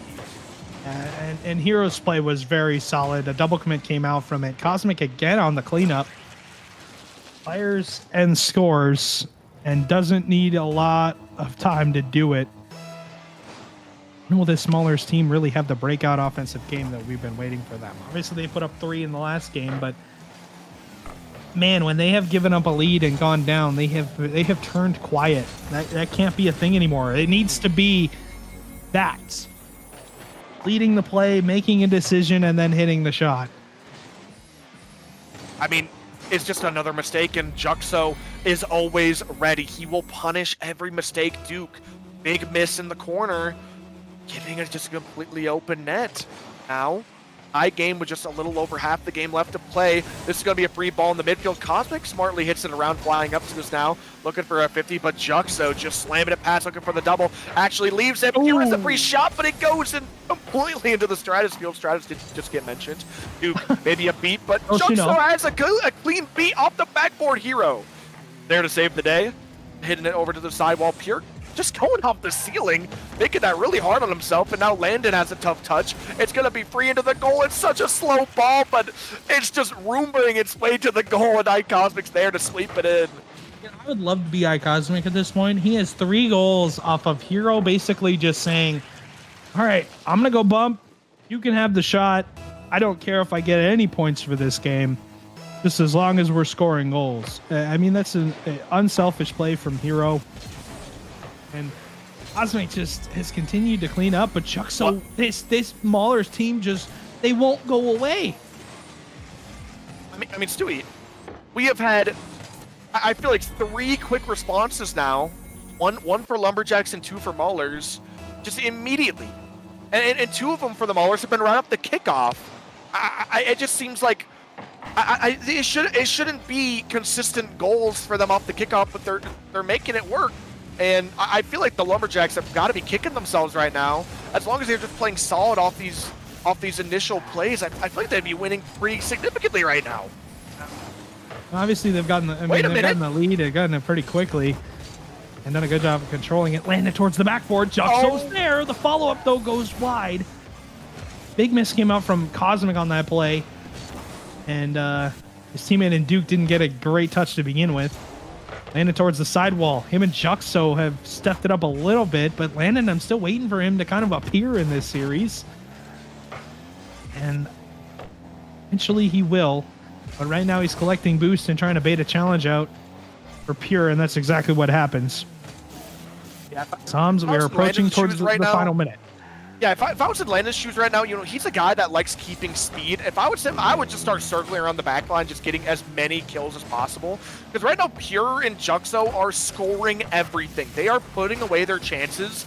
And if I'm in his shoes right now, I would try my best to recognize, I want to keep my speed, just start taking out the last man. I mean, we've seen him, he was getting demos in the previous games, but why not bring it to a whole nother level? I mean, that is one thing he excels at, keeping a high speed. Why not abuse it? And what do you do when you're at a high speed? You get demos. Juxo or Landon now advancing the play once again, being the spear point of this team. Can't quite get through this time. Duke now taking his chance off the sidewall. Flip reset, sees iCosmic mid, passes it. Juxo barely shuts it down, give him Pure a chance to start a play. Good little bounce. We're gonna get his way over Hero. Mistouch Landon with the shot, giving Juxo a chance to shoot and stop the corner, cleared all the way down. 10 seconds left on the clock, Stewie. I honestly think that should have been a goal. I mean, it wasn't a bad shot from Landon, and another save from Landon. A triple hit from Bloomington to keep their hopes alive. It wasn't a bad save or bad shot from Landon, but wasn't a good enough one, Zoms. As we go into overtime, and even the follow-up from Juxo was shut down right away. Landon in the corner, gets 2 players to go. Where's Juxo on the follow? He's there, but just a hair late, and now for 3-on-1. Hello, Landon. Make a save for me, guy. And that's exactly what he does here on the follow-up. He hits the post. On the turnaround now, Duke has the touch. And again, a double demo comes out here with no boost. And they're just happening on either end.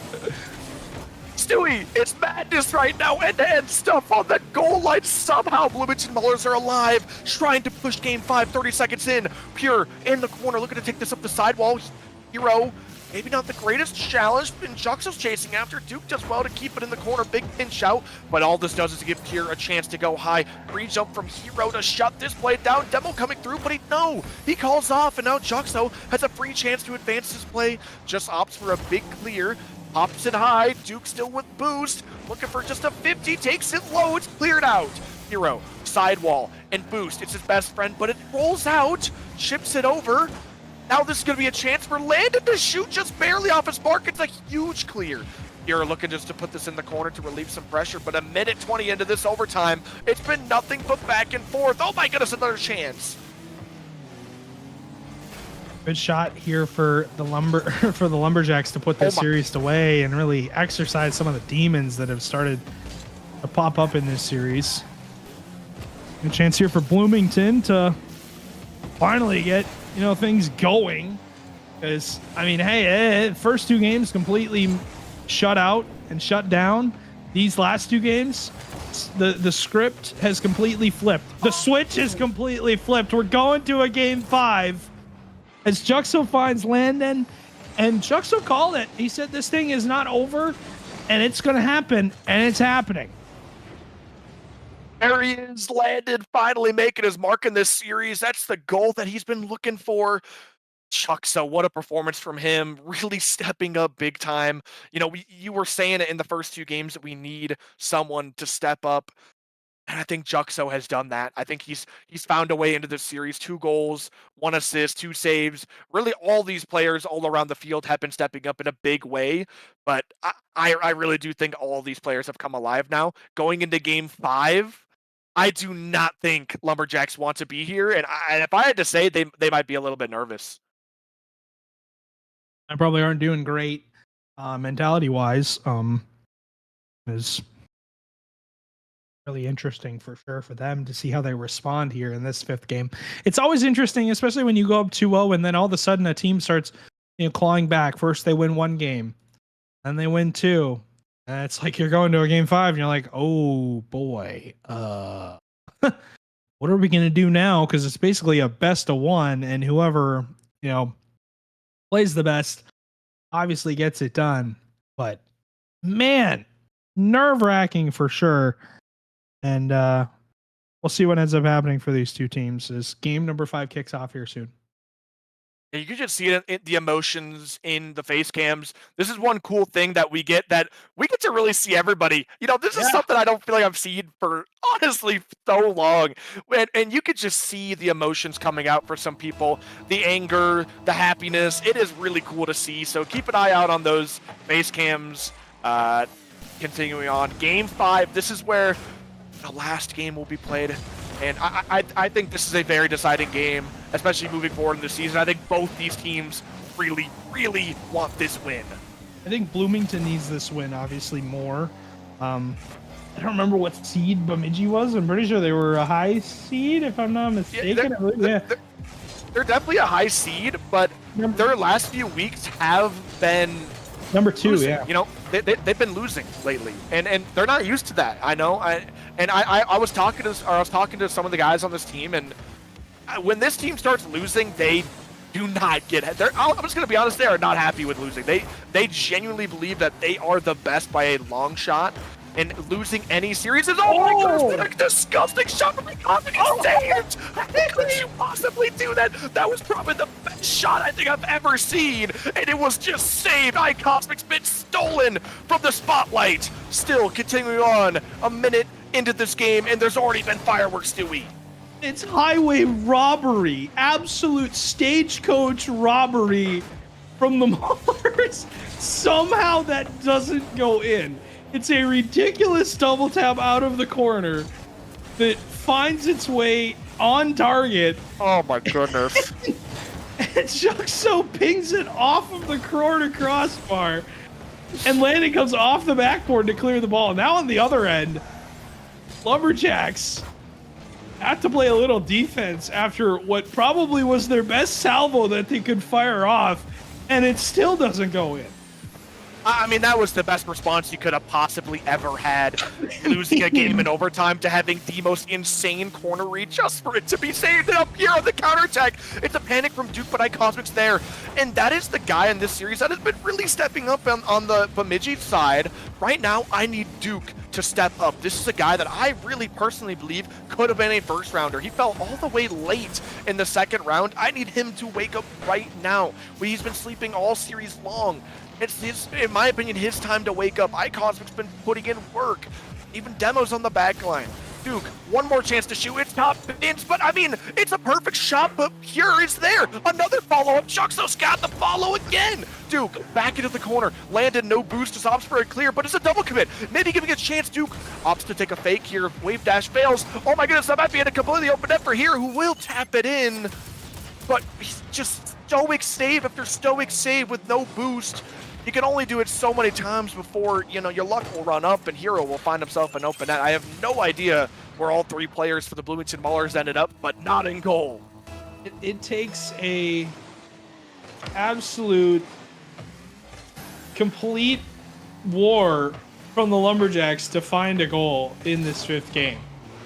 And I hate to say it, but I feel like Bloomington's going to walk down now on the other end and score some easy BS shot from the sidewall or something. Wait a minute. I'm waiting for it. Like it's gonna happen. But one demo is all they needed. They get Pure off the field. It was Duke to make the play, Hero to find the open net. Gonna get Pure again off the field on defense. But you have to think, if this Maulers team does find this goal, Zoms, what is the mentality going to be like for the Lumberjacks? Because they have thrown everything in the kitchen sink. And they still have tied the game. I mean, if you're the Lumberjacks, what do you do at this point? Landon out of the corner, a doomsy dish to tie the game. It's Landon who finally got up from his chair and is starting to put in the work. The chef is in the kitchen. He's starting to cook up something special. Fantastic doomsy dish, but this game's not over yet. Duke off the ceiling into Juxo's hood. It's another 50-50 that comes through into the Bloomington Maulers corner. It's a tough read. Pure rips it to the sidewall. iCosmic's there, but with no boost, he can't follow. Relies on Hero to take the shot, but Landon's there for the save. Duke taking his time in this corner. Chips it past one. It's into the corner. He's still got full boost. Taps it out mid, but the second man's not ready. Landon, big clear. It's going to be a heavy bounce as well, but nothing Hero can stay with. Oh my goodness, that's a bad touch, and Juxo's going to get the center. Duke goes missing. Not shootable for Landon. Landon sticking around, but Pure able to advance the play, giving Duke a chance with full boost. Big flick over Juxo. Last man has to make a save, and he does. Off the corner. It's a tough ball for Hero to read, but he backflips to get back into position. Landon, tough read. That's not the pass iCosmic was looking for. Maybe giving Landon to close the space. Big flick from Duke to keep them at bay. 40 seconds left here, and it feels like this entire game has been gone in a blink of an eye. It's been a really quick game 5 here. Hero into the corner looking for a bump on Pure. Can't get it to go through. Here, Pure actually gets around 2 defenders now. Has Landon's help. The clear comes down into the half. That's a massive boost win for Cosmic, because if Pure steals that corner boost, you're looking at one player on the Lumberjacks who does not have anything to work with, and Pure had 100, and he was right next to the ball. Had the opportunity to turn. Landon has stepped up in this game 5 so far to keep his team in the game. Hero playing a corner double. I don't really like the decision. It ends up being a Duke touch in the midfield. Landed on the clear. Cosmic, not a ton of boost. Landed midfield. All 3 Lumberjacks are there to shut it down. And of course, we're going to game 5 overtime. Oh my goodness, I thought it was over right there when it got slammed at the corner, but it's a heavy kickoff. Hero has the open net, but rushes it to take a 50, and now this 50 will find its way out. Just Duke playing it safe, clearing it to the sidewall. He still has a chance to play this ball. Puts it over one, but now Pure has a heavy touch. Hero, first one there, hits it up for Duke. Duke, redirect, but it's going to be finding its way to the corner. Juxo securing the boost and staying on this ball. Cosmic into the sidewall, being annoying. It's a nice tap down. It's a good shot, but it's just wide. Juxo staying behind the ball, 50-50, finding its way netward. Pure, big clear, but Hero just flying after it, fires it to the backboard where iCosmic is waiting. Now, big chip looking to bump him off. Landon, midfield pass, but only one waiting there is Duke. Another demo comes through to relieve some pressure. Juxo Big hit into the corner. That bounce is really hard to read, but Hero does well. Pure just taking a touch to the corner, but beats out Landon. This is a super dangerous situation, but now a pinch goes the opposite way for the Bemidji. Lumberjacks, Pure into the corner, a minute into this overtime, and we still are zil-zil. And Juxto and Landon here don't have a ton of boost. Landon will pick up that corner. Will get out for a second. Wins another challenge. Has two players, two Lumberjacks behind him. Gone with the wind and gone with the dust. Just Hero last back. Duke will demo Pure. Oh my. Landon returns the favor. And we have a 2v2 for a second as both players will respawn and will go back to a low. Oh no! The bounce goes off the crossbar. Landon, it was Pure that came in and goes missing. Juxo and Landon combined out of the backboard. Juxo into the midfield. Hero has the touch away. And Duke should have that to the corner, and he does, but he has no boost to work with. And he is caught with nothing to do. And in towards the sidewall, and again, Zoms we play on in this overtime. Goodness, my head is getting lighter and lighter as we go on, and we start yelling more and more. Another scary chance. Pure going up, looking for the bump now. Just nearly find it. Duke gets the save. It's a decent shot, but Iconic gets the save. Into the corner. Pure, full boost, looking to just put it home. It's on target, but it's off the post. Gets someone out. Johnson! Sweet Duke with the instant lead. The emotions are high. Oh my goodness. They're jumping up and down. Get a couple fantastic gifts out of this, I guarantee you. Oh my goodness, the Maulers have done it. Cinema, I tell you. That is, I mean, they called it. They said it. They knew it would happen. And, I mean, you go up.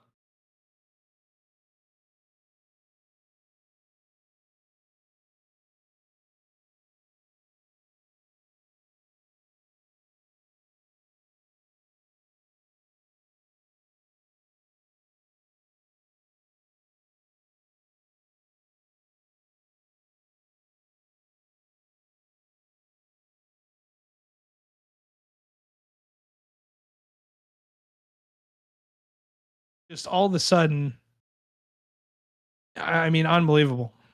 Absolutely unbelievable. I am just in disbelief right now. That is just a crazy ending to the series. Maulers finding it down, just somehow securing this win, and well played. Seriously, well played. I mean, he called it. He literally said, "Hey, we're gonna come back, and you guys aren't gonna do a single thing about it." Yeah, my face is bright red right now. I am burning up from how I'm how crazy lightheaded. that was. I'm lightheaded. I really am. That was one of those are the ones we live for, Zoms. Those are the series that we live for to watch over and over and over and over and over again. I mean, how on earth do all of a sudden the Maulers just from out of nowhere just pick up how to play, and they do that to a top 3 seed? I mean, my goodness. Oh man, what a win for them. Do both these teams still have to play today? Do both these teams still have to play today? Because if I was the Lumberjacks right now, I would want to do nothing but put my head on a nice pillow and drink some water and call it a day. Because more Rocket League, I would just want to get this whole game out of my system. But fantastic win for the Maulers. Looking forward to seeing more of them. I mean, what a crazy series. Looking forward to what we have. For the rest of the night, we still got a couple more matches in store for us. A little bit more to watch. I mean, we're only halfway through, Stewie. We really are only halfway through. And Bloomington, they that was their second series of the week, so they're done until the start of major number 2, which next week. Looking at the Lumberjacks, they play at 7:30. So, and they don't their lives don't get any easier. They're playing the number 1 seed, the team that's above them by 5 points. Goodness. So their life is not going to get any more fun tonight. But that was a cinematic series for sure. The Lumberjacks dropped this series, obviously 2-3 to the Maulers, excuse me. And yeah, it's reflected on the scorecard here on the schedule. Maulers take down the Lumberjacks, and next series on tap, Miracles and Jungle. Sometimes I have no idea who's going to win that series. Frankly, I don't need to know who's going to win that series, but I'll continue watching, of course. But Yeah, I'm ready to go to a break. We need a we need a break after that one. But yeah, coming up next, Miracles in Jungle. We'll catch you guys on the flip side for that series in just a couple of Watch me moments. fall, broken up in pieces. Can you see me bleeding? Mirror, mirror, tell me please if these broken memories are enough to break free. Will it fix us slowly?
Hello, everybody. We're back with some more Rising Star action. Joined with my boy K-Tool. Thanks for hopping on the desk with me. We got lots of action still left ahead of us. We're running a little behind schedule, but we are getting into things here.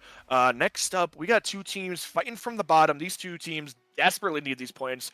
We got the Minneapolis Miracles going up against the Jungle. K-Tool, I mean, do you got a prediction?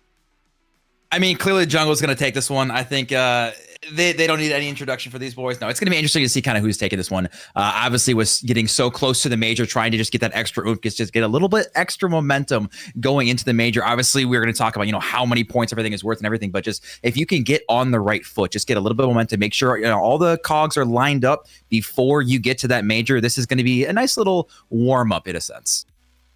Let's go over the point spread one more time. This is for Challenger and Rising Star.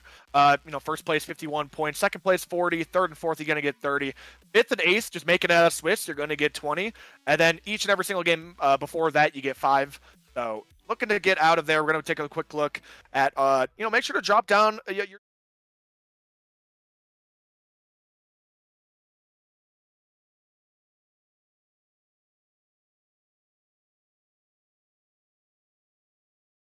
for the first time tonight. I think I am going to agree with you. Just I'll take it. Let's go. Yeah, I haven't. One, baby. Yeah, we've had a very split desk for all of tonight, but Sleef Dog and Tylands are my boys. I believe in them through and through. I think they've had a rough season so far, but they just finished teaming together in CSA, and they had a lovely top 4 finish. I believe they did very, very well. And I think they want they're coming back with a vengeance in CSA. We're ready to get going here as we get launched into the lobby. It actually looks like they're sending Dill Pickle out instead of, I believe, who is missing on this team? Gerg is missing. So beware of that. Looks like we got Dill Pickle out there. They are playing with a sub, so I think that's even more reason why I think I'm going to be leaning towards the Jungle. But I think the Miracles still got a fair chance here. Yeah, and bear with us as we get all the overlay stuff going. Obviously, it takes a little bit, but I do think the Jungle's going to be winning this one.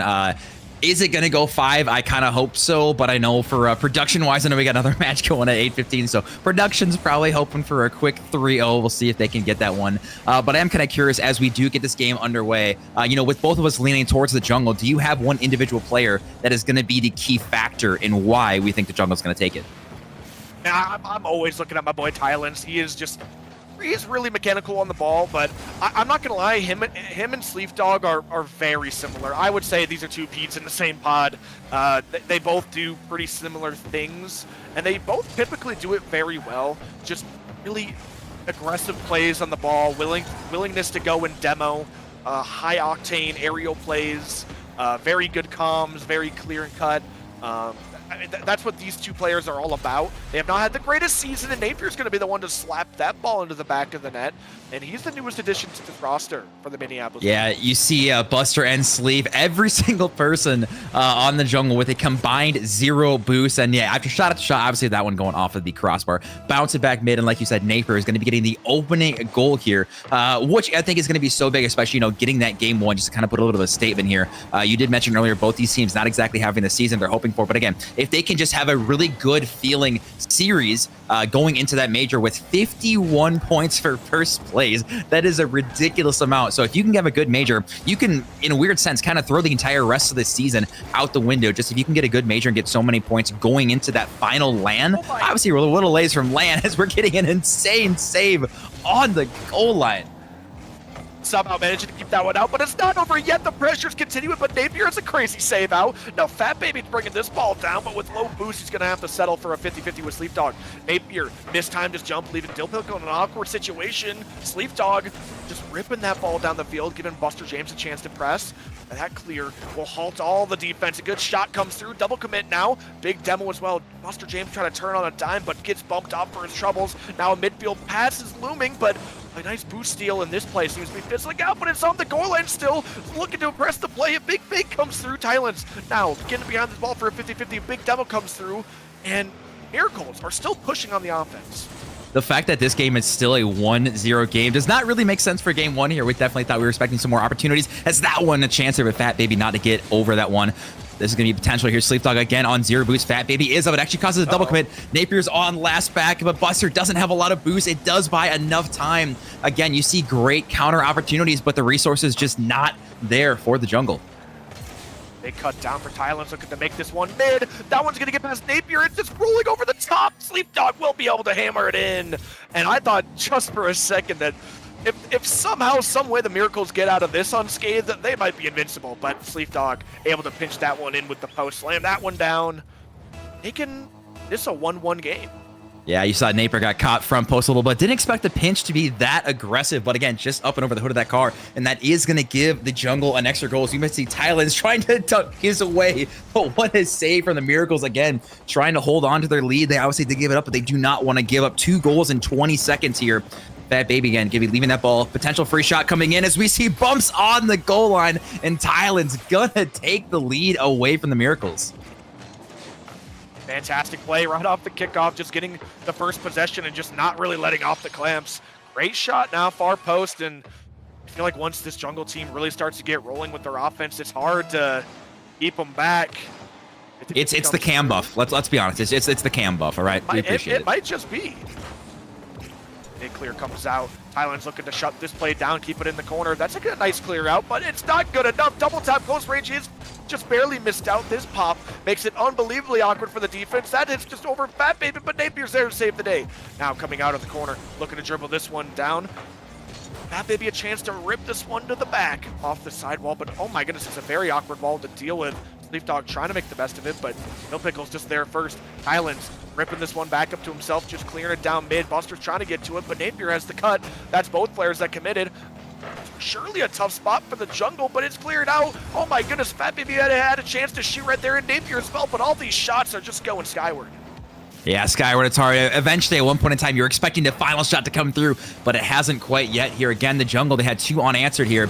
So now the clock is starting to tick down here. Fat Baby pops it up. Should be able to go for a solo play, but a great challenge, 50-50 from Sleepdog in the air. Dill Pickle now takes control, gets a flick over one. Doesn't again have the resources here. Napier a little bit awkward as we see another double commit actually pinches, fortunately for them, into the corner. Buster backwards on 0 boost, still gets it up over one. He doesn't have any boost, but he's making his way. Thailand's now one-on-one. Can he get a low 50? He cannot, and again, the clock is going to be the biggest asset for the jungle right now.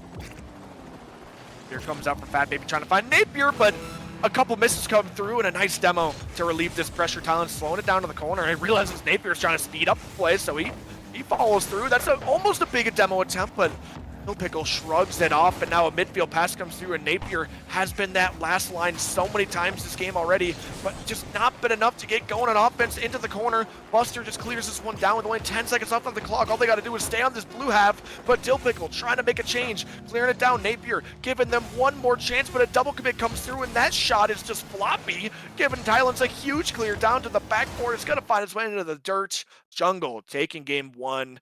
And although it's only a 1-goal game, it felt pretty one-sided. Yeah, it's such an, I want to say an awkward game, but it's like you look at the Miracles, hey, we got the first goal. Oh crap, we gave up, what is that, like 15 shots? That is ridiculous. Now, granted, they did put up 10 saves themselves, but I mean, yeah, like you said, obviously it's a 1-goal game, but the jungle, my God, just shot after shot after shot. Miracles, they didn't have any resources. They couldn't really do anything. They were just trying to survive off of defense and pray to God they could get a counterattack. But the Miracles, they just got outclassed for 4 minutes and 30 seconds of that game.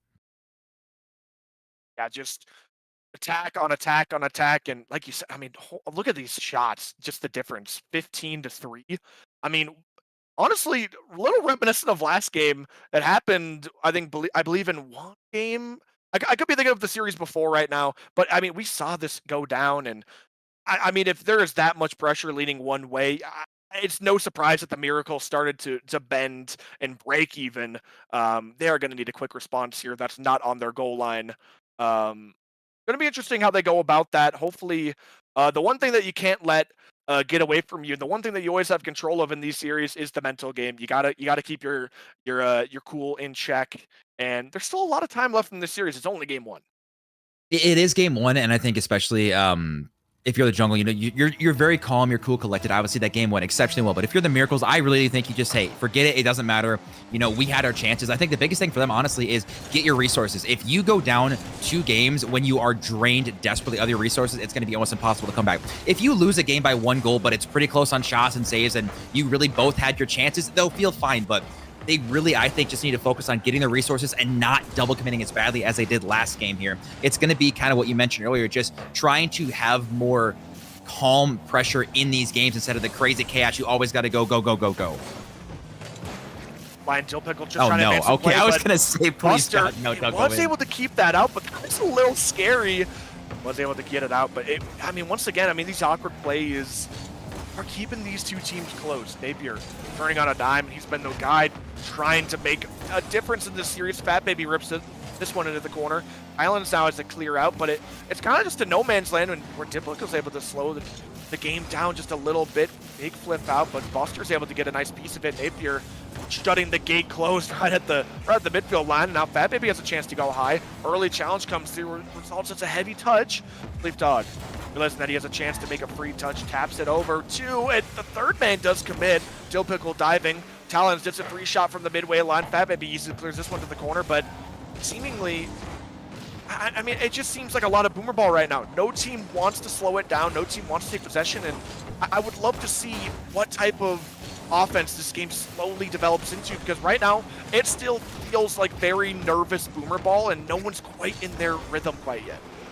That kind of goes back to what I was talking about. Is just right now we aren't seeing really people trying to go for some passing plays. We're not seeing even going for some solo plays. It really is just boomer ball, try to get some boost. Maybe you can get a bump or something. But even like that, you saw Sleep Dog did put it mid, and both of his teammates were just a little bit too far back to really get a good shot here.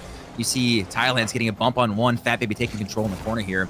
Shot might be open here, but I think both teams are a little bit too scared to be aggressive right now, especially obviously the Miracles, you know, giving up 10 saves last game. And we look at, you know, almost halfway through this game and we still see zeros on the board. We might see one here right now as Buster up and over the entire field, just carrying it into a wide open net.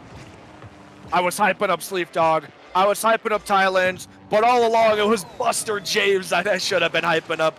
Fantastic play across the entire field, just kept that ball close, right into the back of the net. And, I mean, I think that's exactly what they needed, just a spark on offense. One nice solo play. Dillpickle's forced back on the goal line. Fat Baby awkward on this ball, trying to turn around, does get a nice touch, but flies up and into the air. Awkward recovery. This ball is just sitting in this corner for such a long period of time. They got to get moving here. The Minneapolis Miracles got to get going. They got to get cooking. And it could start here, but Buster James pressing the play once again. Highlands maybe had a chance to just shoot on frame, but opts to go high. Sleep Dog, maybe a chance to shoot, but looks for the backboard. Dillpickle can't quite get there. Buster James with the shot. Fat Baby has the save. Sleep Dog cutting this play out, but it also kind of takes out Thailand, who was advancing on the play already. Chance here for Fat Boy to throw it downfield. Sleep Dog going to be taking his time. 2 minutes still on the clock here. Does get a pinch around one, almost backward around the second one. But we see defense going to be a little awkward as the goalie was getting pressured here. Napier going to be turning on this one. Actually beats out Thailand's on this one. Bounces mid for a split second. Fat Baby off the corner. Is anyone there? Dill Pickle's got a shot. Sleepdog not able to find that 1 second shot coming in from Fat Baby. And again, Buster just throwing his body. I will say the jungle has done so good on these 0 boost challenges, just throwing their body at the ball. And somehow, for a split second, what a save! What was that save? I mean, it was absolutely ridiculous. It still resulted in a goal, but I need to see this back. Fat Baby flips it up into the bar and free flips around for the clear. Unfortunately, although it looked completely crazy and was very, very stylish, it just did not quite matter. Hey, they can get half credit for one of the most ridiculous saves we've ever seen. And unfortunately, it didn't matter, as we see now the jungle going to be putting in their 4th unanswered goal in this series here. Now, Dill Pickle, what a clear down to Naper, but again, just not the resources to go up for that one. We see Buster with a decent clear downfield. Fat Baby, again, they have so much time to control the ball, but we're seeing too much of this low boosted boomer ball. I do want to see them take a little bit more time, maybe get a flick, maybe go for a low 50, buy some time for your teammates to get into position to get some boost so you can get a good offensive counterattack, as you see here. Fat Baby's just going to throw it again, and we're seeing the jungle again just able to take time and go for these free shots. Yeah, it's been a difference of possession. It's been a difference of control. And right now, having that full roster is proving to be a very, very missing piece of the puzzle. Because I believe for this Minneapolis team, the guy that normally takes the space for those solo plays is Gerg, but he's the one missing. Sleepdog trying to find a way to turn on the time, but it's going to be Buster to put it home. And it's just the keeping the ball close is so powerful. Napier tried getting it back in his hat. He was doing all he could, but just getting bullied in a 1v3 for so long is a hopeless situation, and eventually he will crack. Great shot to the back of the net will put them up 3, and I mean, this game is just getting more and more hopeless for the Minneapolis Miracles. And One thing I'm looking for the Miracles, well, they did score 1 goal in game 1. Oh, they did. Whoops. They did have that. But what I was going to say is, actually, with that shot right there, they have now tied their game 1 performance. So they are still sitting at 3 shots apiece right now. So 1 goal off of 6 shots in 2 games right now is not looking very good versus, the jungle sitting here at 3 goals on like 25 shots, something just ridiculous. But again, it does go back to the pressure. It goes back to the sheer resources. And you see the entire team moving up together as a unit versus the Miracles. Right now, I think they are just struggling to try to figure out what exactly is their game plan in the situation, as we might see a 4th go in. But Fat Baby is saying not going to happen. Sleeve trying to keep this one up. It is going to drop here. And Jungle, just like that, is already going to be going on match point. Yeah, this is very dangerous for anybody who's not in the jungle. All right. So the Miracle's got to be looking out right now. And Fat Baby, although he was stoic on that goal line with 5 saves, it just did not matter. And there was a big difference in just pressure this game. And I mean, I think the Miracles were doing something right that game. They had a lot of demos, but I guess just none of them impactful enough to get out of their half. I was really expecting Jungle to be the one to be hunting so many. I mean, they're the ones that are just keeping them on their goal line. It's pretty easy just to swipe through, but yeah. I mean, you don't even need them. 3-0. I mean, well, why even start it's funny you bring up the demos, because one of the things that we saw happening here is that we would see the first person would go for the demo. Cool, they got it to the corner, they got the demo, but your second and third man just don't have the resources. They aren't there for that follow-up shot. So the demo really just didn't do anything. The jungle, again, were able to respawn and get their boost and go back down the field. And again, they're averaging like 11 shots a game right now. So, I mean, the Miracles just need to figure out exactly what their game plan is. And right now, I obviously, don't have a lot of faith in them, but I just need to see something for the first minute. I want them to come out super aggressive and dominate the boost game, and then I think it'll fall into place. But first things first, make sure you get your own corner pads. Yeah, I don't think they have any more choice. I think they kind of just got to go all in right from the get-go. And I think they just got to pray on some sort of new strategy to start working out, because anything that they've been doing so far has not been working out. Trying out a sidewall here. Dilpickle just, once again, another big clear down, looking for a 50-50 on the goal line, just not quite make its way through. That one's going to find its way to the backboard. Napier's up hovering. Dilpickle's going to be waiting in the wings to get it past, looking for one last 50. It's on the goal line. And although it's not a bad pressure play, it just immediately dissolves, and now Sleepdog on the other counter attack. Oh my goodness! Dangerous on the goal line, barely saved away into the corner. Buster now, again, somehow getting a 50. This is going to be a little awkward here. Buster's going to be taking plenty of time on this one. Just go for an air dribble, going to carry it, try to get up over 1. Gets it around 1. Thailand's going to be taking control of this one. Decent 50 from Dill. It actually is going to bounce mid, but again, you see Naper not on a ton of boost. Fat Boy trying to even get that one center, but no one's going to be there. Naper should be taking a low 50. Actually just gets a demo on 1. Dill throws this one in the corner, but Thailand's again Bonds in the back corner, and we see actually just some awkward chaos on the goal line. Again, every single time the jungle are able to buy time, get the resources. Still now, throws this one to the middle. Fat Boy with a decent shot. It's going to be off target here. Still with a little bit of a bounce there as Napier trying to drop this one mid. And again, we're seeing potential. They are getting more aggressive. I like how much pressure the Miracle are having, but they need to be the ones to score first, as they are now on a 6 unanswered goal streak. Looking to advance the play, but it's now Sleepdog looking to take this one high. Pancake gets on the goal line. All 3 players commit. Tylens has a completely free net to shoot on. You were just talking about how it was 6, but what if we made that 7? Yeah, and again, it's just a ball like this. It's unfortunate because Fat Baby, again, I don't want to say accidentally hit it. He didn't know his teammates were there. It's just awkward. You know, the awkward goal line has kind of been the, I would say, the theme of the series so far. But again, going back to it, Jungle, minute and a half, they did get the first goal. Like you said, 7 unanswered goals. They're sitting very pretty on match point already. And the clock seems to do the work because, as we've already proven, Miracles can't seem to score more than 1 goal a game. So we need to see them dig deep into that bag of tricks, see what they can do, and try to pull out a miracle right now. But Gonna take this one out of their crutches. And yeah, you're not wrong. They're really needed to dig deep in that hat right now and looking to find anything but a magic trick. But Sleepdog going up, looking for the flip reset. Actually takes one more touchdown. Dill Pickle awkward. It's a little slight touch to the corner where Fat Baby's able to follow it up. He's trying to do all the work himself, but as every single player for this jungle team have boost, they're going to make it out of the thick of it. That's a great shot. No close post, but it just barely finds its way out. Now Sleepdog in the corner looking to make some more magic happen, but Fat Baby does well to shut it down. Tylens keeping this ball close in the air. Flip, reset, looking to put it top. It's off the post. Steer's able to put that ball away. Fantastic play from Tylens to open up the scoring opportunity. 8 straight now. that is just such a gorgeous reset. Again, get it to round 1, and then using the reset, you see both defense in the goal line Miracles, and no one can really do anything at that point in the sleep dot. You see him just dancing in the cams, having fun. It is all momentum to the jungle. Miracles, I don't even know what they can do at this point. I think they just need to try to, I can't even say survive, but you need to move as a unit. Hope sometimes the Rocket League gods, some bounce will go your way. You just got to find the back of the net once just to start a comeback. My goodness, Sleepdog almost looking for the backboard again. Instead, he's going to leave it up to Tylens. Another shot comes through. Napier, fantastic save, but it's only temporary. Sleepdog puts it back center. The net is kind of open. It's a decent shot, but Fat Baby there at the goal line once again. Another midfield pass comes through. Fat Baby's able to clear this one down, but Napier on the wings, just barely not able to get there. Sticking his tongue out like McQueen, but just not able to cross that finish line. Tylens taking this one high, looking for the 50. Does get shut down. This ball's flying all the way back. Buster waiting for Sleepdog to make some play in the corner, and it seems like it's been forever since we've actually seen a possession from the Miracles, but maybe a chance, but immediately they get a chance and it just slips from their grasp immediately.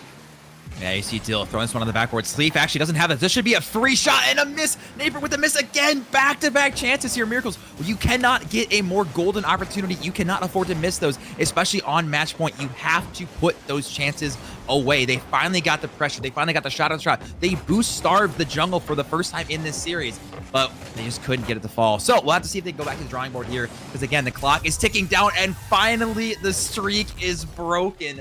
Oh my, almost 3 full games without a goal. Miracles finally finding one here, but job is definitely not done. Fantastic shot from the corner. Napier really pulling out the very last thing in his sleeve, and I mean that was a desperate shot, and they found the back of the net, maybe able to take the pedal off the gas a little bit, but you still got to keep going. You're still down 1. You've cut the lead in half, but still a lot of work to go, and you saw how much work was put in to just get that one. Big 50-50 comes through, but it's just going to find its way to the sidewall, and Tylens securing that corner boost to keep this Miracles team trapped even more. A big double commit will not help them at all. They're not doing themselves any favors right now and looking for higher powers to get them out of the situation, but that baby in this corner, so unbelievably awkward. K-Tool, what is the spark they need to break out right now? They need one. Oh, I'm looking no. right now. They just need to work on surviving. He is Dill Pickle trying to pop this one up. Again, Napier just doesn't have boost. This is going to be an open net. I don't know if Tylens is going to be able to find the double. It does still pop him into a secondary option. Fat PH is jumping, trying to expect the shot to come in here. But I mean, if I'm jungle, you don't need a second goal. You don't need a third goal. You just got to survive, send one person, play defensive. You don't have to be anything crazy. We see, wow, that's smart. Again, this is ridiculous. Around 1, around 2, around 3, and that is disgusting. Sleep with the dagger. That is a gorgeous 1v3. Yeah, you can see it on the face cam. He's proud of himself. He's pounded on his chest. Fantastic 1 versus 3 ground play.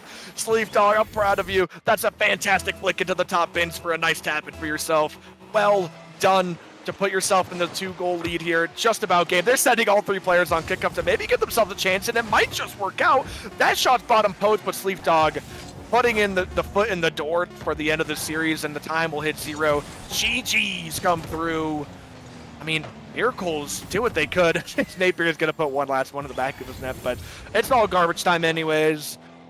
Fantastic win for the Jungle.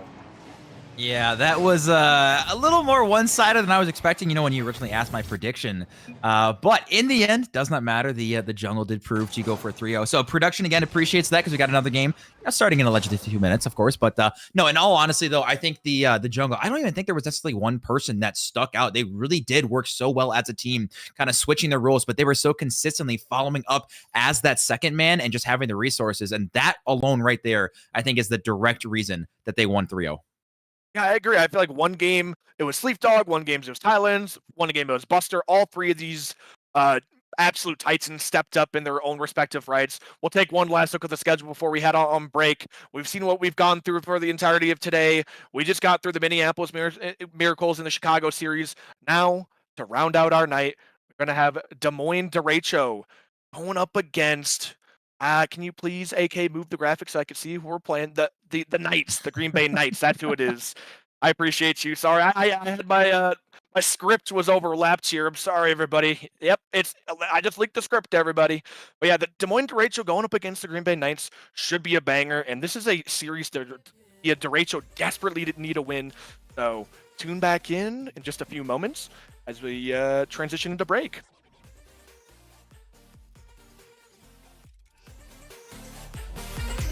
Can be your weapon.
risk, but you might bust. You still went ahead and broke that trust. You don't know anything about me. Why you tryna play the game for free? Putting nightmares in my dreams, acting like you got the key. Wait, bound and lost, you never knew enough. I can see your ways and called your bluff. No control, I guess you lost the cause. The battle for the truth, I see the cards. Racing for the facts, you see the thoughts. Lies all through the smoke, don't take a pause. Say that you did, but you never knew me. You don't know me better.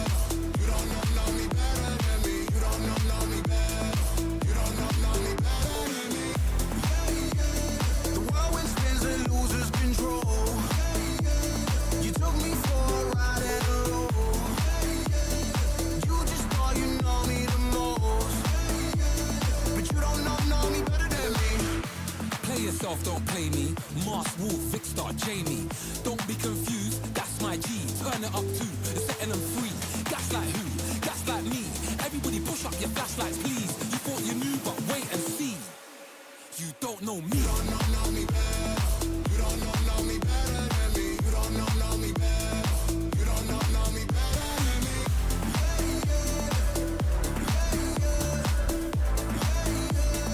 You think you know me, but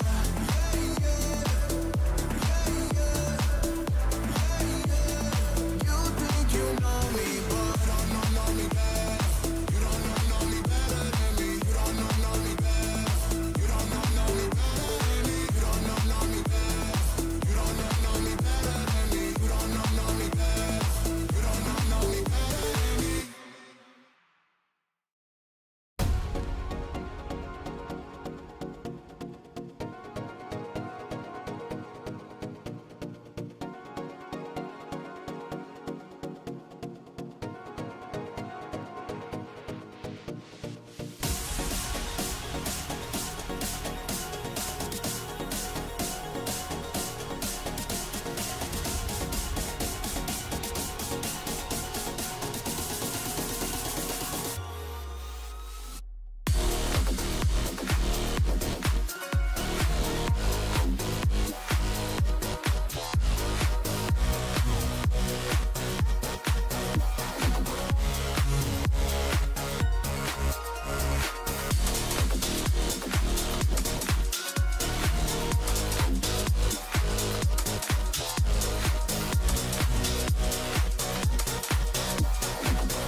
Hello, everybody. We're back, joined with Clash. We're going over the last night, or the last game of the night in Rising Star.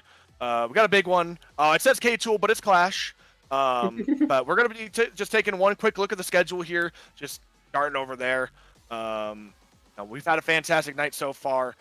We've had a long night, but getting into this last game, Des Moines Derecho and the Green Bay Knights closes out here. Could be an absolute banger, but I believe as far as it goes for predictions, I actually we could hold off on the predictions if we feel like it. We'll take one last look at the points for the for Major, just real quick. This is your last chance for Rising Star to take a quick look at this, but for Challenger and Rising Star, the points as follow. First place 51 points, second place 40, third and fourth are going to be getting a solid 30 to make it. Out of Swiss, you're going to be getting 20, so that's 5 through 8. 9 through 11, you'll be getting 10. 12 through 14th is 5, and if you get 0-3'd, get no points. So getting into things, Clash. Yeah, it's so important to make it out of Swiss. The point jumps once you get out of Swiss are huge. So, and obviously top 8 teams make LAN. So being in the top 8 going through Swiss is going to be extremely important. Unless you're one of the very bottom teams, getting top 8 often just qualifies you for LAN. So it's so important. If you're going to get higher placements than that, then you're looking even better. So yeah, Major 2 is going to be extremely important. But both of these teams getting into this one, we got Des Moines Derecho and the Knights. The Knights are currently in a LAN spot, a little bit into it, but Derecho are not at the moment. They're a ways out. So these two teams fighting each other here. They're fighting for different reasons. One trying to hold their spot, one trying to get back into it. And Zoms, what are you thinking for this one? What are our predictions here? Man, I mean, I have to go with the higher seed on this one. I'm definitely going with my boys on Green Bay. I believe Lando is. Honestly, I've been saying Carl is the best player in Rising Star, but I think I'm lying to myself at this point. I think Lando on this roster is probably the best player in Rising Star. He has been proving himself again and again, and even while playing without their second man, he has been doing it all season long already. He's disgusting. I can't doubt him this far in the season, but I do think Des Moines Derecho had been on the up since they've picked up Whirl. Yeah. So they're definitely scary. Yeah, I really do like this Derecho team. I think their roster is solid, but it's just this Knights team, especially with Lando, as you mentioned, such a strong player. I've got to go Knights as well. I don't think it's going to be a blowout. I think Rachel will put up a fight, but I don't know. Knights, they're just such a solid roster, and I got to go there. Yep. And then one last thing right before we get into this game, please, everybody, if you have a Twitch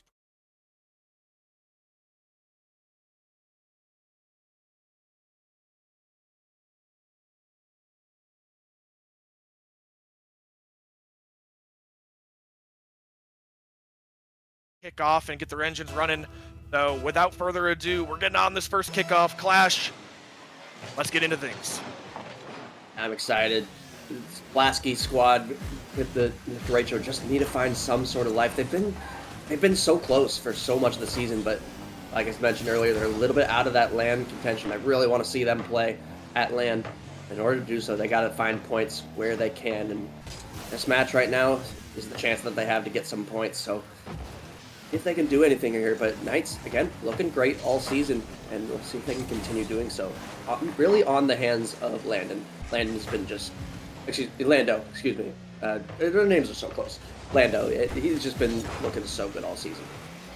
He's an absolute dog. Maybe steal of the draft. Nobody really knew about him before this season, but it's definitely a name that people are going to hold on to for seasons to come, but continue on here. JD looking to take this to the ceiling, following this ball, pinching this one towards Hadron, who reacts quickly.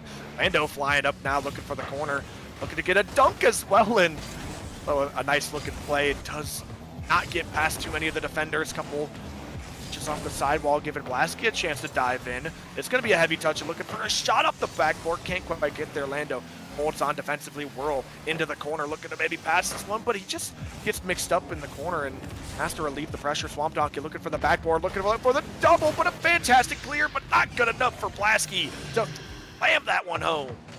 And Blasky read that clear so well. He knew exactly where it was going to end up.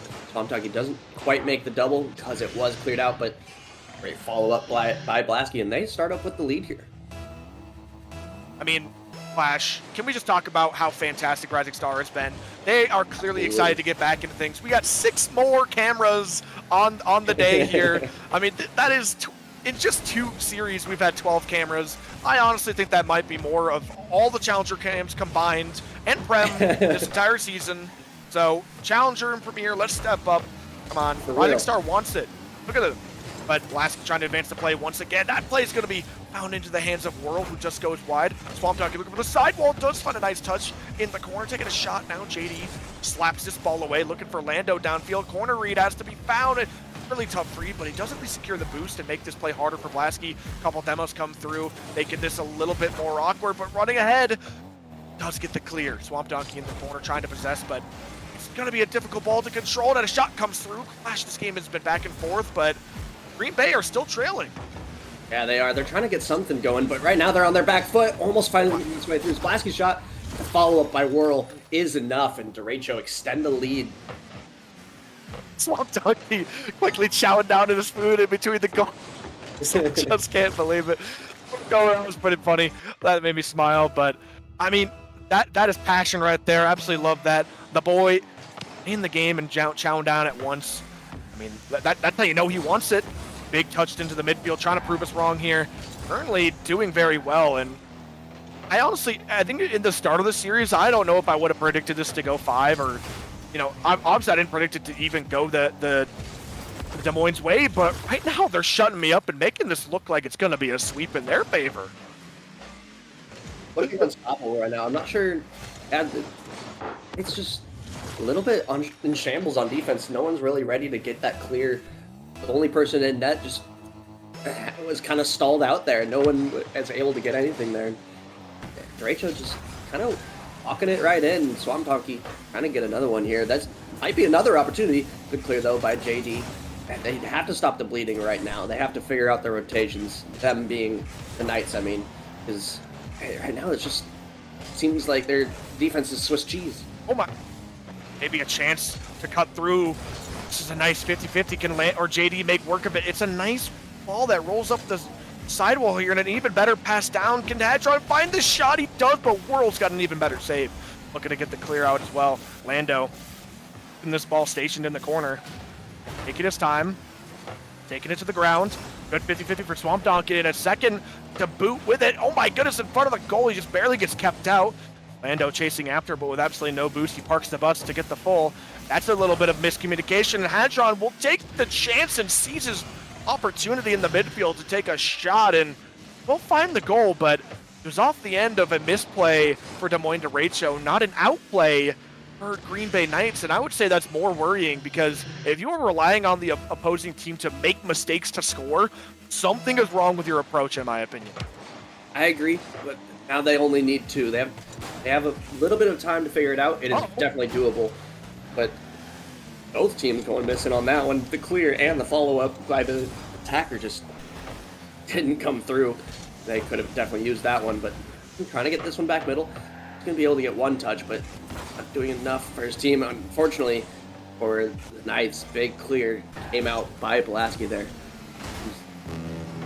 They're stuck in their half again. The Knights are not getting the clears that they need. They get 1 touch clear, and then Blasky or Swamp Donkey or Whirl are right back on it every single time. This Derecho squad is really suffocating them, which is not really how I expected them to play. I didn't expect them to be an attacking style team. It's just, I feel like it's more self-inflicted wounds by the Knights here, just not getting as quality hits as they want. They're getting hits, they're not just outright whiffing, but it's just not what they want, and that's an example right there. Hadron just doesn't get the clear that he wants. Misses. JD missed there, which probably was what caused Hadron to be so awkward. But I mean, we're onto a 3-goal lead now. Fucking Bros Blasky's getting all up in it. That was terrifying. He's showing him who's boss, and right now Blasky is just snarling down on this opposing team. Green Bay Knights are having absolutely nothing to show. And now Whirl trying to advance the play yet again. Fantastic 50 into the midfield. Swamp Donkey's already up. Gets one touch to the corner, looking for the read. Can't quite find it. Whirl holding down the defensive end. It does the last few seconds on this clock get shaved away. I mean, this is a fruitless attempt for the Green Bay Knights, but maybe just trying to get their, rhythm back in their step, but it just won't matter. That ball will find its way to the ground. 4-1. Right now, derecho are dominating. Really are, and they haven't a misstep yet. There was only the one mistake that they made, and then obviously that resulted in a goal. But if you make one mistake all series or all game, that's gonna be that's gonna be a win every single time. But all Knights have to do is find some sort of rhythm for themselves. They have to find some sort of attack, because right now they haven't found anything. Yeah, and it's just the continued pressure for the Miracles. Right now, we're looking at the shots. Although it only says 8-4, which yes, Miracle, or sorry, not the Miracle. It says Miracles on my screen. The derecho have a substantial amount of pressure on the Knights. It honestly feels even more than double. If I really took a blind guess, I would say it's more like, I don't know, 60-30, or sorry, 70-30, somewhere more in that range. It really feels. It just feels one-sided right now. And I think right now, if there's one thing the Knights can do, it's just to slow the game down, take your chances, because this derecho team is feeling so comfortable just charging forward. And even when they do have a slight mishap or a double commit, they're not getting punished for it because they're following through with a bump, they're following through with a nice midfield pass, they're stalling out time. Right now, it's all derecho, and the Green Bay Knights need to respond. One important thing to mention, though, Wait a this minute. is Rocket League. So anything can happen at any time. So one team can just be so flat one game and then suddenly come back another, and maybe that's exactly what the Knights need. I mean, that is exactly what the Knights need, because they didn't have anything last game. A little bit of offensive pressure here. Lando might just have a free one. This one might make its way through. It does. JD puts that one home. Yeah, and that's a little bit of a silly play. I mean, all three players for Des Moines are kind of stacked up in that corner, giving the Knights a chance to break free. And I thought that ball was going to go wayward for a second. That would have been, in my opinion, just a lost goal. But JD does manage to scrap together and get there. Hadron going off the sidewall here with low boost, looking for maybe an infield pass. Does go missing. Swamp Donkey able to respond, flying off the sidewall now. Two players commit, giving Blasky is still able to get a shot out of this. And one more miss is going to send Landon flying. Another double commit comes through, and I thought that all the nerves and maybe the panic would sizzle out as this series goes on. And these teams have both either played tonight or have rescheduled their match. So, I mean, I would assume this is not their first game of the night, but it's looking like they're still warming into things. And I don't really know how that plays into things here, but I would expect to see less nerves come through, but that's a fantastic play. Green Bay Knights already having more success than last game, and now extending their lead by 2.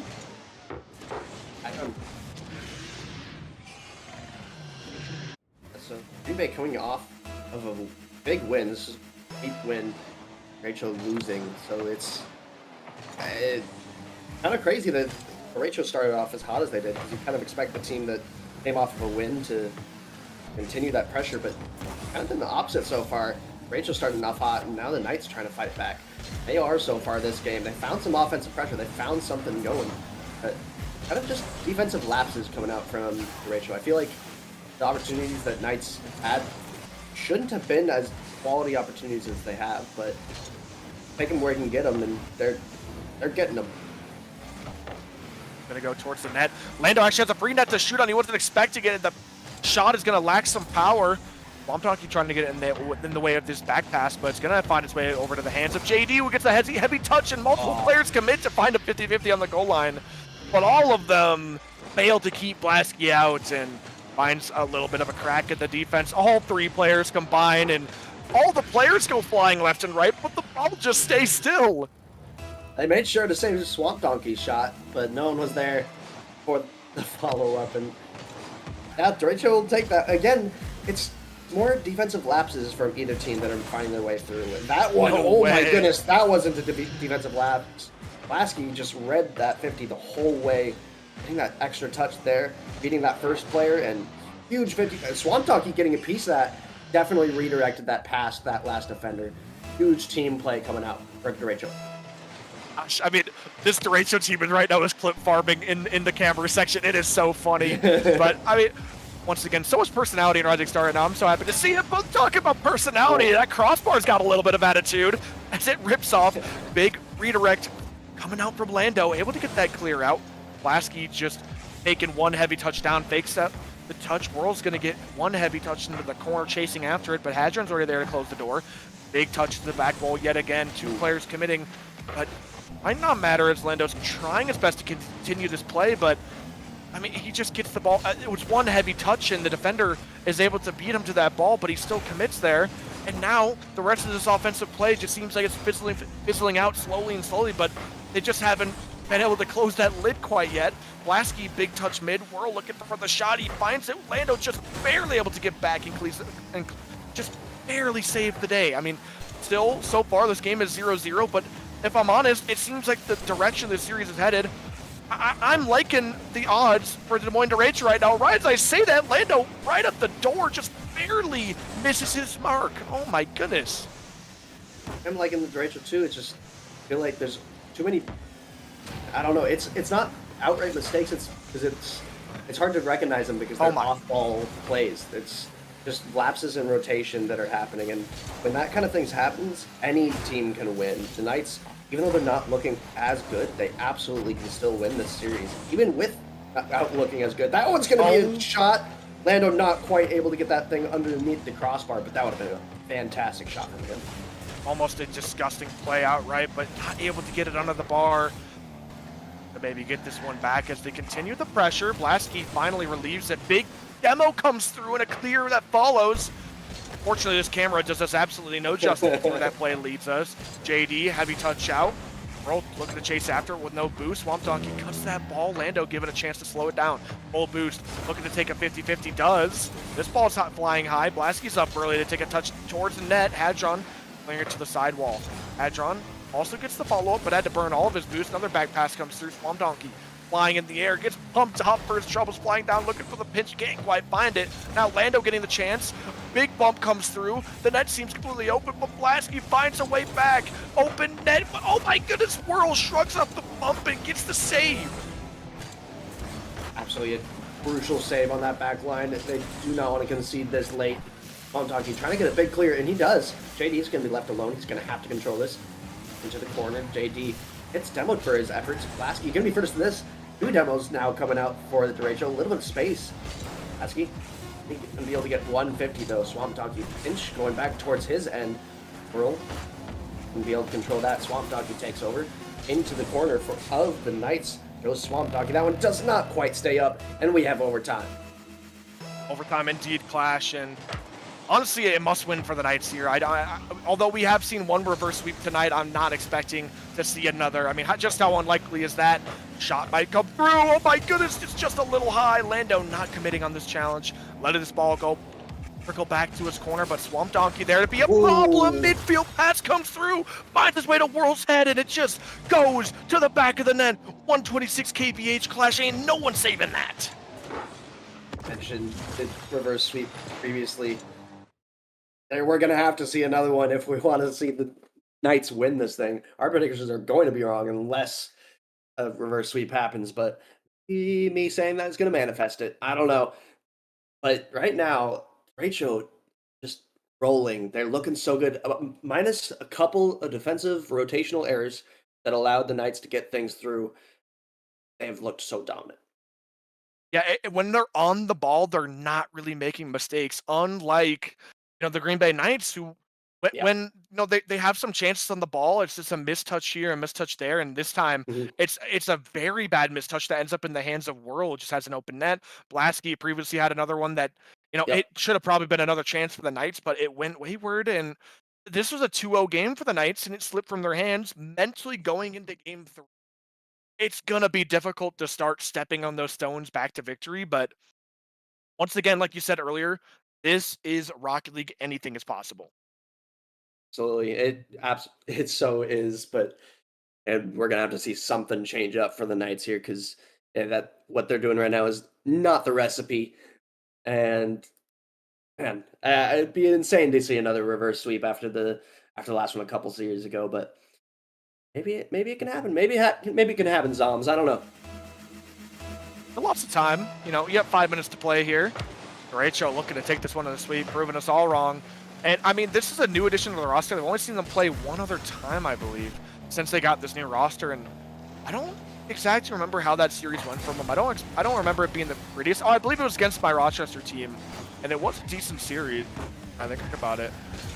It's going to go into the corner. Swamp Donkey chasing after this ball. Have to take a 50, but JD does well, using all of his boost to hit one more, but World just finds it past. Big touch in the midfield, no double. Lando's awkward, and Blasky just does not care. Has absolutely no fear, for he is here. Just a big dunk on Lando's head, telling him to look out. You can't expect anything less from me, as he just slams that ball home and gets some posterized. Lando has got to, he cannot be happy about how that ball ended up in his goal. I mean, I know I'd be mad. For some reason, Knights they're not expecting the aggression that Rachel are giving them. They just didn't expect anyone to be challenging there. But Rachel have been challenging them there all game. They have been early challenging so frequently, and somehow there's no expectation for it. That would have been a slot by Lando. But it's not to be, they try to pinch there. If that went through, that would have been crazy for the Derecho trying to respond so quick. 2 great chances that would have been insane, but he never quite made it through. And I'm hearing news that word in, this is apparently the day for reverse sweep. So earlier on stream, you saw Bemidji get reverse swept, but immediately after it turns out that they ended up reverse sweeping KC. So wow. This is a night for reverse sweeps. I think anything is possible at this point. So don't count out any team and Rising Star this week. I think everyone's just excited to have streams back and going. We got cameras, we got reverse sweeps, we got action, we got drama. We're all here for it. Big shot comes through for Blasky. JD does keep it out, but as a double commit on the goal line, all 3 players with zero boost stacking in the goal. Blasky trying to transition this one into the midfield. Can't quite as Hadron pops it out. Lando secures the boost, and if there's any guy you want with full boost in the ball, it's going to be Lando, but he leaves it, goes ahead, and his last team, he gets outplayed. Lando, big demo to relieve the pressure, but Blasky gets a chance to send this to the backboard. Hadron's awkward. Oh my goodness, a little bit of a redirect out mid. We're going to give Swamp Donkey a chance to shoot. Blasky just reaching out for that demo on that last man. And oh my goodness, also turning out Des Moines also reverse swept KC. KC got reverse swept twice today. Unlucky, but so many reverse sweeps today. And KC, I'm pretty sure they were pretty high up in the standings too. That's going to be some big losses for them. Lasky, we're going to try to keep this one forward, trying to keep his team forward here, trying to just sweep this one out. Does not want to have to hear the word reverse again, because he doesn't want us to even think about it anymore. Rachel, keep this one forward. He's going to be able to get there first. Lando, 0 boost. Adron just gets there in time. Knights are stuck in their half, and Blasky puts it away. That's just so much pressure coming out, and Knights just had no idea what to do about it. I mean, the mental for Derecho is just through the roof right now. They just look like they're having such a fun time. They're dancing on camera. And I mean, this is exactly what you want to be doing in a series like this. You want to be, the last thing you want to be doing is worrying about small mistakes. And that's what they're doing right now. It doesn't matter if they make a big mistake or a small mistake. They're brushing it off. They're having a good time. And if you're in a position that needs to get a lot of points and your mental's already chalked, what hope do you have? And this team is showing up right now. And I am more shocked than ever. This team is looking extremely solid right now.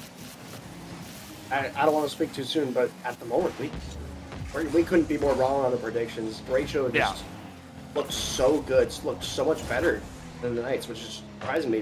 Great save coming out from him. He was getting chased in the net, demo threat coming through, but he avoided that and got a beautiful save with the clear involved too. JD just barely getting going to be first to that one. But 0 boost. They're really awkward here. Lando trying to control it a little bit. Swamp Donkey at a 50 out. Lasky not going to be able to get the touch he wanted, but Whirl, doesn't matter, is able to get the clear, and time is ticking away. We only have a minute left, and that's going to be another one. What a beautiful, quick-ass play from Derecho to extend the lead to 3. I mean, Derecho just looked fantastic on all parts of the field. Their midfield play, their defensive play, their on offense, they look amazing. all parts of this field. They are dominating right now, and they only got about a minute and 8 or 13 seconds left on their stretch to victory as they sweep and prove all of us wrong on the desk here.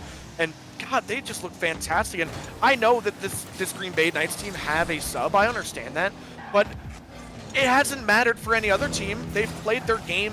Whoever else they play, they have taken teams to 5. They have won so many games, even before, in my opinion, JD an upgrade to their previous sub. I mean, this is still a fantastic team, and right now, DeRachel are dominating. It doesn't even look like they're having to like fully try hard. They're still just having fun.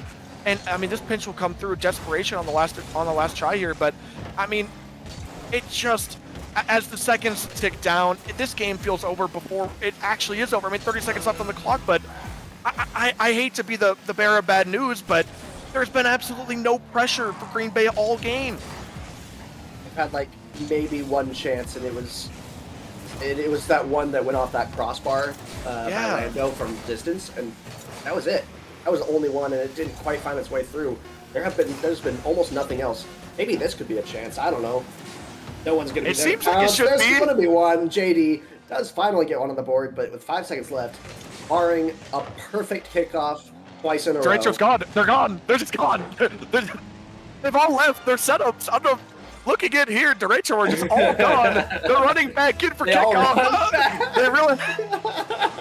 I mean, this is just some beautiful character. The kickoff thread's not going to work out. Last few seconds are going to drain off the clock. But Clash, I could not have had a better time casting with you tonight. I mean, this was absolute beauty to have Rising Star back. DeRachel taking a Green Bay Knights who have a very high seed down in 3, a sweep, proving us all wrong. And I could not be more happy with the fashion it was done. What a fun team. I mean, this is going to be a fun team on land. I hope they make it. Smiling, giggling, running around. That's energy right there. Yeah, and they needed that so badly to be in the chance to get land, because right now they're out of it. That border team right now is the Maulers, who again won earlier today. They were at 45 points. DeRachel with that win should go up to 30. So they're still 15 points behind right now on that land spot. So they have to make it through Swiss next week. They probably have to get top 4 or above. So, but if they're playing like that, the way they just did that series, they're far from out of land, and I want to see them there. Yeah, that was a very fun team to watch. That was some cinema. I have never been more happy to be wrong about a prediction in my life. Thank you for proving me wrong, Des Moines DeRachel. You guys were a blast to watch, and I hope to be seeing more and more of you. But I have nothing else for tonight. Thank you everybody for stopping in here. We'll take one last, I guess, look at the for next time we're on stream here, which is going to be what's it called? Oh, not the schedule. Sorry. I guess this is what we did today. This is what we did today. But I'm gonna take one last look at the points and the what's it called? The Swiss format. But these are the points. So this is your last reminder of how everything's gonna work out. So once again, do not forget, this is just Rising Star Challenger. We'll get into Premier on Saturday, so stay tuned. If you're on a Premier team wondering how points are going to work, we will talk about it. Just stay tuned for Saturday. But tomorrow we're gonna have ourselves a wonderful day of even more games. So I know I won't be on the desk that day, but make sure to check people it out around. Yeah, make sure to check it out. You and I will be playing on stream tomorrow. So you'll be really? Yeah. Should we do some live predictions for that? Ooh, my team. I think I'm going to predict my team as well. Right. Split desk here. I don't know how. I thought we'd come to an agreement here, but all good. But it should be a fantastic match either way. So come join us tomorrow for even more Rocket League with MCS. Appreciate everyone for popping in for tonight. Could not have had more of fun streaming Rising Star once again. So we'll be back with some more games tomorrow. But everyone, have yourselves a wonderful night and stay tuned for tomorrow. Bye-bye.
wish we stayed the same. I got way too many thoughts in my brain. I got memories that run through my veins.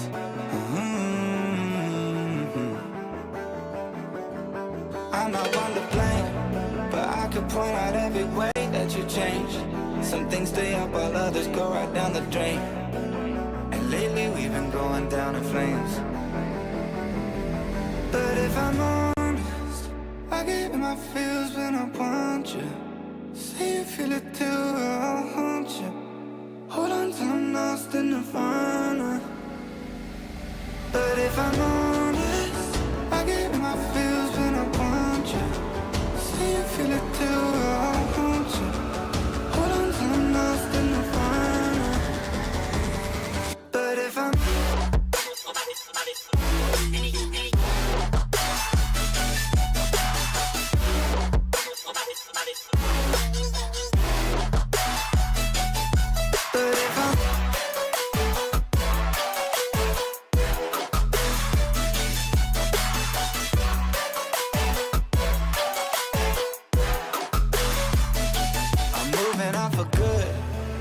my therapist is saying that I should. I don't believe her, but I really wish I could. Instead, I guess I'll stay misunderstood. Oh, 'cause I'm stuck now, just trying to figure a way out. I've tried but can't seem to slow down. I don't know if I want to.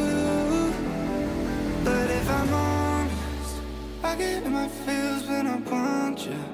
Say you feel it too, I'll haunt you. Hold on till I'm lost in nirvana.